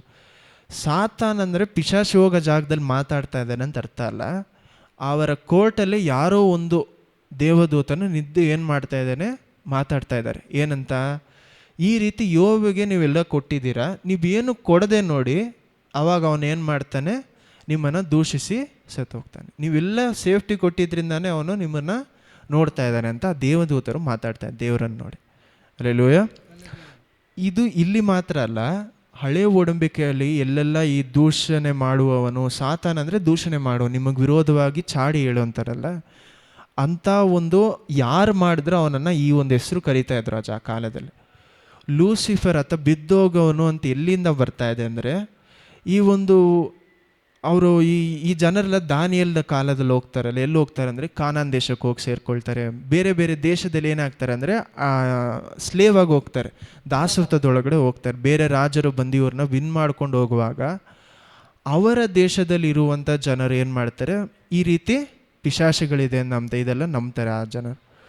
ಇದೇನಾಗುತ್ತೆ ಅಂದರೆ, ಹಂಗೆ ಸ್ವಲ್ಪ ಸ್ವಲ್ಪ ಹಿಂತಿರುಗಿ ಯೋಚನೆ ಮಾಡಿ ನೋಡುವಾಗ ಈ ಜನರು, ಪ್ರವಾದಿಗಳು ಆ ಕಾಲಕ್ಕೋಸ್ಕರ ಏನು ಮಾಡ್ತಾ ಇದ್ರು ಅಂದರೆ ಈ ರೀತಿ ಬರೀತಾ ಏನಂತ, ಓಕೆ ಈ ರೀತಿ ಒಂದು ಮನುಷ್ಯ ಅಥವಾ ಯಾರೋ ಒಬ್ಬನು ದೇವದೂತನು ಇದ್ದಾನೆ ಅಂತ. ಯಾವಾಗವರೆಗೂ ಅಂದರೆ ಐಷಯದಲ್ಲಿ ನಾವು ನೋಡ್ತೀವಿ, ಪರಲೋಕದಿಂದ ಒಂದು ದೇವದೂತನು ನಿನ್ನ ಮೇಲಿದ್ದೆ, ನೀನು ಬಿದ್ದೆ ಅಂತ. ಆದರೆ ಆ್ಯಕ್ಚುಲಿ ಪ್ರಕಟಣೆ ಬರೆಯುವವರೆಗೂ, ಯೋಹಾನ ಪ್ರಕಟಣೆ ಬರೆಯುವವರೆಗೂ ಯೇಸು ಕ್ರಿಸ್ತ ಹೇಳ್ತಾರಲ್ಲ, ಮತ್ತೆಯೋ ಎಲ್ಲ ಒಂದು ಕಡೆ ಹೇಳ್ತಾರೆ ಹೊಸ ಒಡಂಬಡಿಕೆ ಏನಂತಾರೆ, ನಾನು ಪಿಶಾಚಿ ಮೇಲಿಂದ ಬೀಳುವುದನ್ನು ನೋಡ್ತೀನಿ ಅಂತ. ಅಲ್ಲಿವರೆಗೂ ಪಿಶಾಚಿ ಅನ್ನೋದು ಏನಾಗಿತ್ತು ಅಂದರೆ, ಇವಾಗ ನೋಡಿ ಯೇಸು ಕ್ರಿಸ್ತುವನ್ನು ನೋಡೇ ಒಂದು ಜಾಗದಲ್ಲಿ ಏನು ಹೇಳ್ತಾರೆ ಅಂದರೆ, ಇವನು ಬೇಲಿಯಾಲ್ ಅಂತ ಒಂದು ದೇವರ, ಅವನ ಕೆಳಗಡೆಯಿಂದ ಅವನ ಬಲದಲ್ಲಿ ಏನು ಮಾಡ್ತಾ ಇದ್ದಾರೆ, ಇವನು ಅತಿಶಯವನ್ನು ಮಾಡ್ತಾರೆ. ಪಿಶಾಚಿ ಹೆಸರು ಕೊಡ್ತಾರೆ ಆ ಜಾಗದಲ್ಲಿ, ದೇವ್ರಿಗೆ ಏನು ಹೇಳ್ತಾರೆ. ಸೊ ಇಂಥ ಒಂದು ಹೆಸರೆಲ್ಲ ಕೊಡ್ತಾ ಇದ್ದದಕ್ಕೆ ಏನಂದರೆ, ಅವರೆಲ್ಲ ಯಾರಂದರೆ ಆ ಕಡೆ ಆಪೋಸಿಟ್ ಬೇರೆ ಪದ್ಧತಿಗಳಲ್ಲಿ ಬೇರೆ ಇವರಲ್ಲಿ ಇದ್ದಂಥ ದೇವರುಗಳು. ದೇವರುಗಳಾಗಿರಲಿ, ಅವರು ಪಿಶಾಚ ಕರಿತಿದ್ದಂಥವ್ರನ್ನ ಕೆಟ್ಟದ್ದು ಒಳ್ಳೇದು ಅಂತ ಅವ್ರ ಕಾಲದಲ್ಲಿ ಇದ್ದಿದ್ದಾನೆ ಬೇಲಿಯಾಲ್ ಅಂತ ಹೇಳ್ತಾ ಇದ್ರು. ಇವನು ಬೇಲಿಯಾಲ ಮಗನಾಗಿದ್ದಾನೆ, ಆದರೆ ಇವನು ಅತಿಶಯ ಮಾಡ್ತಾನೆ, ಅದರಿಂದನೇ ಪಿಶಾಚಗಳು ಓಡಿಸ್ತಾನೆ ಅಂತಾರೆ. ಅದಕ್ಕೆ ಅರ್ಥ ಇದೆ.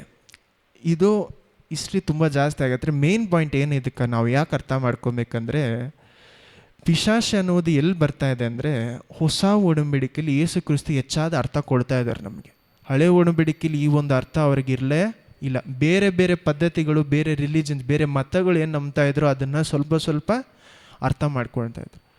ನಾವು ಇವಾಗ ನೋಡಿ, ನಾವು ಯಾವ ಜಾಗದಲ್ಲಿದ್ದೀವೋ ಆ ಜಾಗದ ಅರ್ಥ ನಮಗೆ ಹೆಚ್ಚಾಗಿ ಇರುತ್ತೆ. ಓಕೆ, ಇದು ನಾನು ಯಾಕೆ ಹೇಳಿದೆ ಅಂದರೆ, ಬೇರೆ ಪಿಶಾಚಿ ನಮಗೆ ವಿರೋಧವಾಗಿ ಮಾತಾಡ್ತಾ ಇಲ್ಲ, ನಮ್ಮನ್ನು ಶೋಧನೆ ಕೊಡ್ತಾ ಇಲ್ಲ.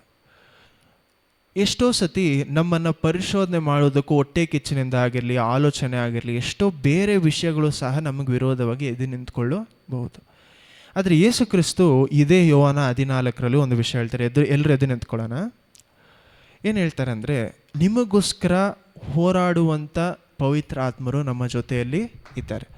ಪವಿತ್ರಾತ್ಮರು ನಿಮಗೆ ಬೆರಿ ಬಂದು ನಿಮ್ಮ ಜೊತೆಯಲ್ಲಿರುವಂಥ ಒಂದು ದೇವರು ಮಾತ್ರ ಅಲ್ಲ, ಬೆರಿ ದೇವರ ಆತ್ಮ ಮಾತ್ರ ಅಲ್ಲ, ಅವ್ರೇನಾಗಿದ್ದಾರೆ ಅಂದರೆ ನಿಮಗೋಸ್ಕರ ಹೋರಾಡುವಂಥ ವಕೀಲಾಗೂ ಸಹ ಇದ್ದಾರೆ. ಸಿಂಪಲ್ ವಾಕ್ಯದಲ್ಲಿ ಅವ್ರು ವಕೀಲಾಗಿದ್ದಾರೆ ನಿಮಗೆ. ಯಾವ ರೀತಿ ಯೇಸು ಕ್ರಿಸ್ತು ನಿಮಗೋಸ್ಕರ ಮೀಡಿಯೇಟ್ ಅಂದರೆ ಮಿಡಲಲ್ಲಿ ನಿಂತ್ಕೊಂಡು ಮಾತಾಡ್ತಾ ಇದ್ದಾರೋ, ಅದೇ ಪದವಿಯಲ್ಲೂ ಸಹ ನಿಮಗೋಸ್ಕರ, ಪ್ರತಿಯೊಬ್ಬರಿಗೋಸ್ಕರ ಮಾತಾಡ್ತಾ ಇರೋದು ಯಾರಂತೆ? ಯೇಸು ಕ್ರಿಸ್ತು. ಪಿಶಾಚ ನಿಮಗೆ ವಿರೋಧವಾಗಿ ದೇವರ ಬಳಿಯಲ್ಲೂ ಇವತ್ತು ಬೇರೆ ಎಲ್ಲಾದರೂ ಹೋಗಿ ನಿಮಗೆ ವಿರೋಧವಾಗಿ ಯಾರು ಮಾತಾಡಿದ್ರು, ನಿಮಗೆ ಯಾರು ಶಾಪ ಕೊಟ್ಟರು, ನಿಮ್ಮ ವಿರೋಧವಾಗಿ ಏನೇ ಮಾತಾಡಿದ್ರು, ನಿಮ್ಮನ್ನು ವಕೀಲಾಗಿ ನಿಮಗೆ ಯಾರು ನಿಂತ್ಕೊಂಡಿದ್ದಾರಂತೆ? ಪವಿತ್ರ ಆತ್ಮರು. ಅಲ್ಲೆಲೂಯ. ಈ ಯೋಹಾನ 14 ಪ್ರಕಾರ ನಾನು ನಿಮ್ಮನ್ನು ಏನು ಮಾಡಿದ್ದೀನಿ, ನಾನು ಹೋಗ್ತಾ ಇದ್ದೀನಿ, ಆದರೆ ನನಗೆ ಬದಲಾಗಿ ಯಾರು ಬರ್ತಾರೆ? ನನ್ನ ಥರನೇ ಇನ್ನೊಬ್ಬರು ಬರ್ತಾಯಿದ್ದಾರೆ. ಯಾರು? ಪವಿತ್ರ ಆತ್ಮರು. ನಾವೆಲ್ಲರೂ ಇದೇ 14 ಇನ್ನೊಂದು ವಿಷಯ ಏನು ನೋಡ್ತೀವಿ ಅಂದರೆ, ಯೇಸು ಕ್ರಿಸ್ತು ಹೇಳ್ತಾರೆ, ನಾನು ಮಾಡುವುದಕ್ಕಿಂತ ಹೆಚ್ಚಾದ ವಿಷಯಗಳನ್ನು ನೀವುಗಳು ಮಾಡ್ತೀರಾ ಅಂತ. ಅದಕ್ಕೆ ಇನ್ನೊಂದು ಅರ್ಥ ಏನಂದರೆ, ಪವಿತ್ರಾತ್ಮರು ನಿಮ್ಮಲ್ಲಿ ಬರುವಾಗ ನಾನು ಒಬ್ಬನಾಗಿದ್ದೀನಿ, ನೀವೇನಾಗಿದ್ದೀರಾ? ಅನೇಕ ಜನರಾಗಿದ್ದೀರಾ. ಇವಾಗ ಒಂದು ಯೇಸು ಕ್ರಿಸ್ತು ಎಷ್ಟು ಮಾಡೋಕ್ಕೆ ಸಾಧ್ಯ? ಮನುಷ್ಯನಾಗಿ ಇರುವಾಗ ಹೇಳ್ತಾ ಇದ್ದೀನಿ, ದೇವರಾಗಲ್ಲ, ಮನುಷ್ಯನಾಗಿ. ಅವರು ಇಸ್ರೇಲಲ್ಲಿ ಮಾತ್ರ ಏನು ಮಾಡೋಕ್ಕಾಯಿತು? ಅವರ ಒಂದು ವಿಷಯವನ್ನು ಮಾಡೋಕ್ಕೆ, ಕ್ರಿಯೆ ಮಾಡೋಕ್ಕೆ ಲೋಕ ಅನ್ನೋದು ದೊಡ್ಡದಾಗಿದೆ, ಅನೇಕ ಜನರಿದ್ದಾರೆ. ಆದರೆ ನಾನು ಹೋದ ಮೇಲೆ ಇನ್ನೊಬ್ಬರು ಬರ್ತಾರೆ. ಯಾರು? ನನ್ನ ಥರನೇ ಇರುವಂಥ ಇನ್ನೊಬ್ಬರು ಬರ್ತಾರೆ. ಯಾರು? ಪವಿತ್ರಾತ್ಮರ ಸಹಾಯಕರು. ಅವ್ರು ಏನಕ್ಕೆ ಸಹಾಯಕರಾಗಿದ್ದಾರೆ ಅಂದರೆ, ನಿಮ್ಮನ್ನು ಬಲಪಡಿಸೋದು ಮಾತ್ರ ಅವ್ರ ಕೆಲಸ ಅಲ್ಲ, ನಿಮಗೋಸ್ಕರ ವಕೀಲಾಗಿ ನಿಂತ್ಕೊಂಡಿದ್ದಾರೆ. ಅಲ್ಲೆಲೂಯ. ಸೊ ನಿಮಗೋಸ್ಕರ ಪರಿದಾಟವಾಗಿ ಮಾತನಾಡ್ತಾ ಇರೋದು ಯೇಸು ಕ್ರಿಸ್ತು ಮಾತ್ರ ಅಲ್ಲ, ಯೇಸು ಕ್ರಿಸ್ತುವಿನ ಆತ್ಮ ನಿಮಗೋಸ್ಕರ ಏನು ಮಾಡ್ತಾ ಇದೆ? ಪರಿದಾಟದಿಂದ ಮಾತಾಡ್ತಾ ಇದ್ದಾರೆ. ಅಲ್ಲೆಲೂಯ. ನಾವು ಈ ಒಂದು ಪೊಸಿಷನ್ನ ನಾವೇನು ಮಾಡಬಾರ್ದ್ರೆ ಬಿಟ್ಕೊಡ್ಬಾರ್ದು. ಇವಾಗ ನಾವೆಲ್ಲರೂ ಹೇಳ್ತೀವಲ್ಲ, ನೀವು ಯಾಕೆ ತಪ್ಪು ಮಾಡಬಾರ್ದು, ಯಾಕೆ ಪಾಪ ಮಾಡಬಾರ್ದು ಅಂದರೆ, ನಿಮಗೋಸ್ಕರ ಯಾರು? ಇವಾಗ ಯೋಚನೆ ಮಾಡಿ ನೋಡಿ, ನಿಮಗೋಸ್ಕರ ದೇವರ ಬಳಿಯಲ್ಲಿ ಒಬ್ಬರು ಹೋರಾಡ್ತಾ ಇದ್ದಾರೆ. ಏನಂತ? ಇವನಿಗೆ ಈ ಒಂದು ವಿಷಯ ಕೊಡಿಸ್ಬೇಕು, ಅಥವಾ ಇವನಿಗೆ ಈ ಒಂದು ಪಾಪದಿಂದ ಬಿಡುಗಡೆ ಕೊಡಬೇಕು, ಅದೇ ಇದು ಅಂತ. ದೇವರು ಏನಕ್ಕೋಸ್ಕರ ಹೋರಾಡ್ತಾ ಇದ್ದಾರೋ ನೀವು ಅದೇ ಪಾಪವನ್ನು ಹೋಗಿ ಮಾಡುವಾಗ ಅವ್ರ ಹೋರಾಟವನ್ನು ನೀವು ವ್ಯರ್ಥವಾಗಿ ಮಾಡ್ತಾ ಇದ್ದೀರಾ. ಅಲ್ಲೆಲೂಯ. ದೇವರು ನಿಮಗೊಂದು ವಿಷಯವನ್ನು ಕೊಡಬೇಕು, ನಿಮಗೊಂದು ಆಶೀರ್ವಾದ ಕೊಡಬೇಕು ಅಂತ ಇರಲಿ, ನಿಮಗೆ ಒಂದು ವಿಷಯವನ್ನು ಕೊಡಬೇಕಂತ ಇರಲಿ, ಅನೇಕ ವಿಷಯಗಳು ದೇವರು ಆಸೆ ಪಟ್ಟಿರ್ತಾರೆ. ಅಲ್ಲೆಲೂಯ. ನಿಮ್ಮ ಜೀವನದಲ್ಲಿ ನಿಮ್ಮ ಹೆಚ್ಚಾದ ಆಶೀರ್ವಾದ ಕೊಡಬೇಕು ಅಂತ ಆಸೆ ಪಟ್ಟಿರ್ತಾರೆ.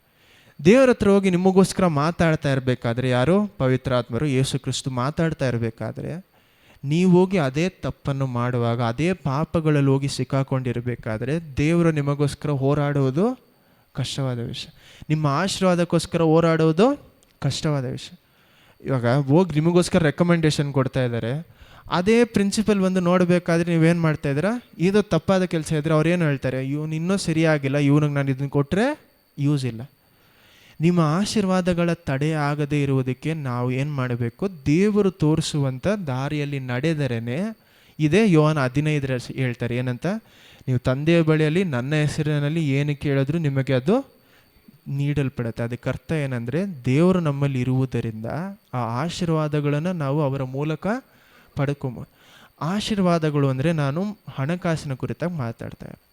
ದೇವರ ದಾರಿಯಲ್ಲಿ ನಡೆಯುವುದೇ, ಅವರ ಜೀವನದಲ್ಲಿ ನಾವು ನಡೆಯುವುದೇ, ನಮ್ಮ ಜೀವನದಲ್ಲಿ ಅವರ ಜೀವನವಾಗಿ ನಡೆಯುವುದೇ ಆಶೀರ್ವಾದ. ಅಲ್ಲೆಲೂಯ. ಅವರು ಏನು ಮಾಡಬೇಕು ಅಂತ ಆಸೆ ಪಡ್ತಾರೆ ನಮ್ಮ ಜೀವನದಲ್ಲಿ, ಅದನ್ನು ನಡೆಸುವುದೇ ನನಗೆ ಆಶೀರ್ವಾದ. ಅಲ್ಲೆಲೂಯ. ನಾವು ಒಂದೇ ಒಂದು ವಿಷಯ ಹೇಳ್ಬಿಟ್ಟು ನಾನು ಮುಗಿಸ್ತೀನಿ. ಏನಂದರೆ, ನಮಗೆ ದೇವರಲ್ಲಿ ಇರುವಂಥ ಗುಣ ಹೆಚ್ಚಾಗಬೇಕು. ಅದಕ್ಕೆ ಬೆಸ್ಟ್ ಎಕ್ಸಾಂಪಲ್ ಏನಂದರೆ ಹಾನೆಸ್ಟಿ, ಸತ್ಯವಾಗಿ ನಡ್ಕೊಳ್ಳುವುದು. ನಾವು ತಪ್ಪನ್ನೋದನ್ನು ತಪ್ಪಾಗಿ ಹೇಳಬೇಕು, ಒಳ್ಳೇದನ್ನೋದನ್ನು ಒಳ್ಳೆಯದಾಗಿ ಹೇಳಬೇಕು. ಯಾವುದೇ ಕಾರಣಕ್ಕೂ ನಾವು ಆ ಕಡೆ ಇರೋದನ್ನು ಈ ಕಡೆ ಚೇಂಜ್ ಮಾಡಬಾರ್ದು. ನಾವು ಒಂದು ಮಾತು ಕೊಟ್ಟ ಮೇಲೆ ಆ ಮಾತನ್ನು ನಾನು ಕರೆಕ್ಟಾಗಿ ನಡ್ಕೊಬೇಕು. ನಾನು ನಡೆಯದೆ ಹೋದರೆ ಆ ಜಾಗದಲ್ಲಿ ನಾನು ದೇವರ ನಾಮವನ್ನು ದೂಷಣೆ ಮಾಡ್ತಾಯಿದ್ದೆ. ನಾನು ಯಾವಾಗಲೂ ಹೇಳ್ತೀನಿ, ದೇವರಿಗೆ ನೀವು ಸಂಪೂರ್ಣವಾಗಿ ಕ್ಲೀನಾಗಿರಬೇಕು ಅಂತ ಆಸೆ, ನೀವು ಪರಿಶುದ್ಧವಾಗಿರ್ಬೇಕು ಅನ್ನೋದು ಆಸೆ. ಆದರೆ ಅದಕ್ಕಿಂತ ಹೆಚ್ಚಾಗಿ ದೇವ್ರಿಗೆ ಏನು ಬೇಕಂದರೆ ನಾವು ನಿಜವಾಗಿರೋದು ಅವ್ರ ಹತ್ರ. ಯಾಕಂದರೆ ಹಾನೆಸ್ಟ್ ಅಂದರೆ ಏನು ಹೇಳ್ತಾರೆ, ನಿಜವಾಗಿ ದೇವ್ರ ಹತ್ರ ಒಂದು ವಿಷಯ ನನ್ನ ಮನಸ್ಸಲ್ಲಿದೆ ಅಂದರೆ ದೇವರಿಗೂ ಮನುಷ್ಯರು ನಾನು ನಿಜವಾಗಿ ಮಾತಾಡಬೇಕು. ನಾನು ಯಾವಾಗ ಸುಳ್ಳು ಹೇಳೋದಕ್ಕೋ ಅಥವಾ ನಾನು ಪ್ರಿಟೆಂಡ್ ಮಾಡೋಕ್ಕೆ ಅಂದರೆ ನಾನು ಇಲ್ಲದೇ ಇರೋದನ್ನು ಇರೋದಾಗೆ ನಡ್ಕೊಳ್ತೀನೋ ಆವಾಗ ದೇವ್ರಿಗೆ ವಿರೋಧವಾಗಿ ನಡ್ಕೊಳ್ತಾ ಇದ್ದೀವಿ. ನಾವು ಯಾವತ್ತೂ ಒಬ್ರಿಗೆ ವಿರೋಧವಾಗಿ ನಮ್ಮ ಸಭೆಯಲ್ಲಿ ಏನೋ ಪ್ರಾಬ್ಲಮ್ ಇದೆ ನಾವೇನು ಮಾಡಬೇಕಂದ್ರೆ ಡೈರೆಕ್ಟಾಗಿ ಮಾತಾಡಬೇಕು. ಏನಂತ, ನೀವೇನೋ ಮಾಡಿದ್ದು ನನಗೆ ಪ್ರಾಬ್ಲಮ್ ಇದೆ. ಅಲ್ಲೆಲೂಯ. ನಾವು ಯಾವಾಗಿದ್ದು ಬೇರೆಯವ್ರ ಮೂಲಕ ಹೋಗಿ ಮಾತಾಡ್ತೀವೋ ಆವಾಗ ದೇವರ ನಾಮ ಜಾಗದಲ್ಲಿ ದೂಷಣೆ ಆಗ್ತಾಯಿದೆ. ದೇವರ ಏನು ಹೇಳ್ತೀರಾ ಗುಣನೇ ಆ ಜಾಗದಲ್ಲಿ ಇಲ್ಲ. ಎಲ್ಲರೂ ಕಣ್ಗಳ ಮುಚ್ಚೆ ಪ್ರಾರ್ಥಿಸೋಣ. ಯೇಸುವೇ, ನಿಮಗೆ ಸ್ತೋತ್ರ, ನೀವು ಒಳ್ಳೆಯವರು, ನಿಮ್ಮ ಕೃಪೆ ಸದಾ ಕಾಲವಿದೆ. ನಾವು ಅನೇಕ ವಿಷಯಗಳನ್ನು ನೋಡಬೇಕಾದ್ರೆ ಮುಖ್ಯವಾಗಿ ನಾವು ಅರ್ಥ ಮಾಡ್ಕೊಳ್ತಾ ಇರುವುದು, ದೇವರೇ, ನಾವು ನಿಮ್ಮನ್ನು ಪ್ರೀತಿಸಿದರೆ ನಿಮ್ಮ ಕಟ್ಟಳೆಗಳನ್ನು ಕೀಳ್ಪಡಿತೀವಿ. ನೀವು ಕಟ್ಟಳೆಗಳನ್ನು ಕೀಳ್ಪಡಿದ್ರೆ ನಿಮ್ಮನ್ನು ಪ್ರೀತಿಸೋದಕ್ಕೆ ಸಾಧ್ಯ. ಒಂದಿಲ್ಲದೆ ಇನ್ನೊಂದಿರೋದಕ್ಕೆ ಸಾಧ್ಯ ಇಲ್ಲ. ದೇವರೇ, ನೀವು ಹೇಳ್ತೀರಾ ತಂದೆಯಾದ ದೇವರು ಮತ್ತು ನೀವು ನಮ್ಮ ಒಳಗಡೆ ಬಂದು ಪವಿತ್ರಾತ್ಮರಾಗಿ ವಾಸನೆ ಮಾಡ್ತೀರಾ ಅಂತ. ಅದಕ್ಕಾಗಿ ಸ್ತೋತ್ರ. ನಾವು ಎಲ್ಲೋ ಒಂದು ಕಾಲದಲ್ಲಿ ನೀವು ಬಂದು ನಮಗೆ ಕರ್ಕೊಂಡೋಗಿ ಅಲ್ಲಿ ಕೂಡಿಸ್ತಿನೋದು ಮಾತ್ರ ಇಲ್ಲ, ಇವಾಗ ನೀವು ನಮ್ಮಲ್ಲಿ ವಾಸವಾಗಿದ್ದೀರಾ. ಅದಕ್ಕಾಗಿ ಸ್ತೋತ್ರ. ನಾವು ಆ ದೇವರ ಆಲಯ ಆಗಿದ್ದೇವೆ. ಅದಕ್ಕಾಗಿ ಸ್ತೋತ್ರಪ್ಪ. ಅನೇಕ ವಾಸಸ್ಥಾನಗಳಿದೆ ಅಂದರೆ ನಾವೇ ನಿಮ್ಮ ವಾಸಸ್ಥಾನವಾಗಿದ್ದೇವೆ. ಅದಕ್ಕಾಗಿ ಸ್ತೋತ್ರ. ನೀವು ನಮ್ಮ ಪ್ರತಿಯೊಬ್ಬರನ್ನು ನಡೆಸಿ ಬರುವಂಥ ವಾರದಲ್ಲಿ ನಿಮ್ಮ ನಾಮವನ್ನು ಮಹಿಮೆ ಪಡಿಸುವಂಥ ರೀತಿಯಲ್ಲಿ ನಾವು ಹೆಚ್ಚಾಗಿ ನಡೆಯೋದಕ್ಕೆ ಸಹಾಯ ಮಾಡಿ. ಪವಿತ್ರಾತ್ಮರ ಪ್ರಸನ್ನತೆ ನಮ್ಮೆಲ್ಲರೂ ನಡೆಸಲಿ. ಆರಂಭದ ಕೊನೆಯವರೆಗೆ ನೀವು ಜೊತೆ ಇರಿಯಪ್ಪ. ನಾವು ಇನ್ನೂ ಬಂದು ತಿರುಗಿ ಸೇರುವವರೆಗೂ ನಿಮ್ಮ ಪವಿತ್ರಾತ್ಮರ ಪ್ರಸನ್ನತೆ ನಮ್ಮ ಪ್ರತಿಯೊಬ್ಬರನ್ನು ನಡೆಸಿದ್ದಕ್ಕಾಗಿ ನಿಮಗೆ ಸ್ತೋತ್ರ. ಹೌದಪ್ಪ, ನಿಮ್ಮ ಕೃಪೆ ನಮ್ಮೆಲ್ಲರನ್ನು ನಡೆಸಲಿ. ತಂದೆಯಾದ ದೇವರ ಪ್ರೀತಿಯು, ಯೇಸು ಕ್ರಿಸ್ತುವಿನ ಕೃಪೆಯು, ಹೌದಪ್ಪ, ನಿಮ್ಮ ಬಲ ಮತ್ತು ಪವಿತ್ರಾತ್ಮರ ಅನ್ಯೋನ್ಯತೆ ನಮ್ಮ ಎಲ್ಲರ ಜೊತೆಯಲ್ಲೂ ನೀವು ಹೇಳ್ತೀರ ನಿಮ್ಮ ನಾಮದಲ್ಲಿ ನಾವು ಕೇಳಿ ಪಡ್ಕೊಳ್ತಾ ಇದ್ದೀವಿ. ಎಲ್ಲವನ್ನೂ, ಹೌದಪ್ಪ, ನಮ್ಮ ಪ್ರಾರ್ಥನೆ ಎಲ್ಲ ನಿಮ್ಮ ಹತ್ರ ಸಮರ್ಪಿಸ್ತಾ ಇದ್ದೀವಿ. ಯೇಸು ಕ್ರಿಸ್ತ ನಾಮದಲ್ಲಿ ಬೇಡಂದಿದ್ದೇವೆ ತಂದೆಯೇ. ಆಮೇನ್.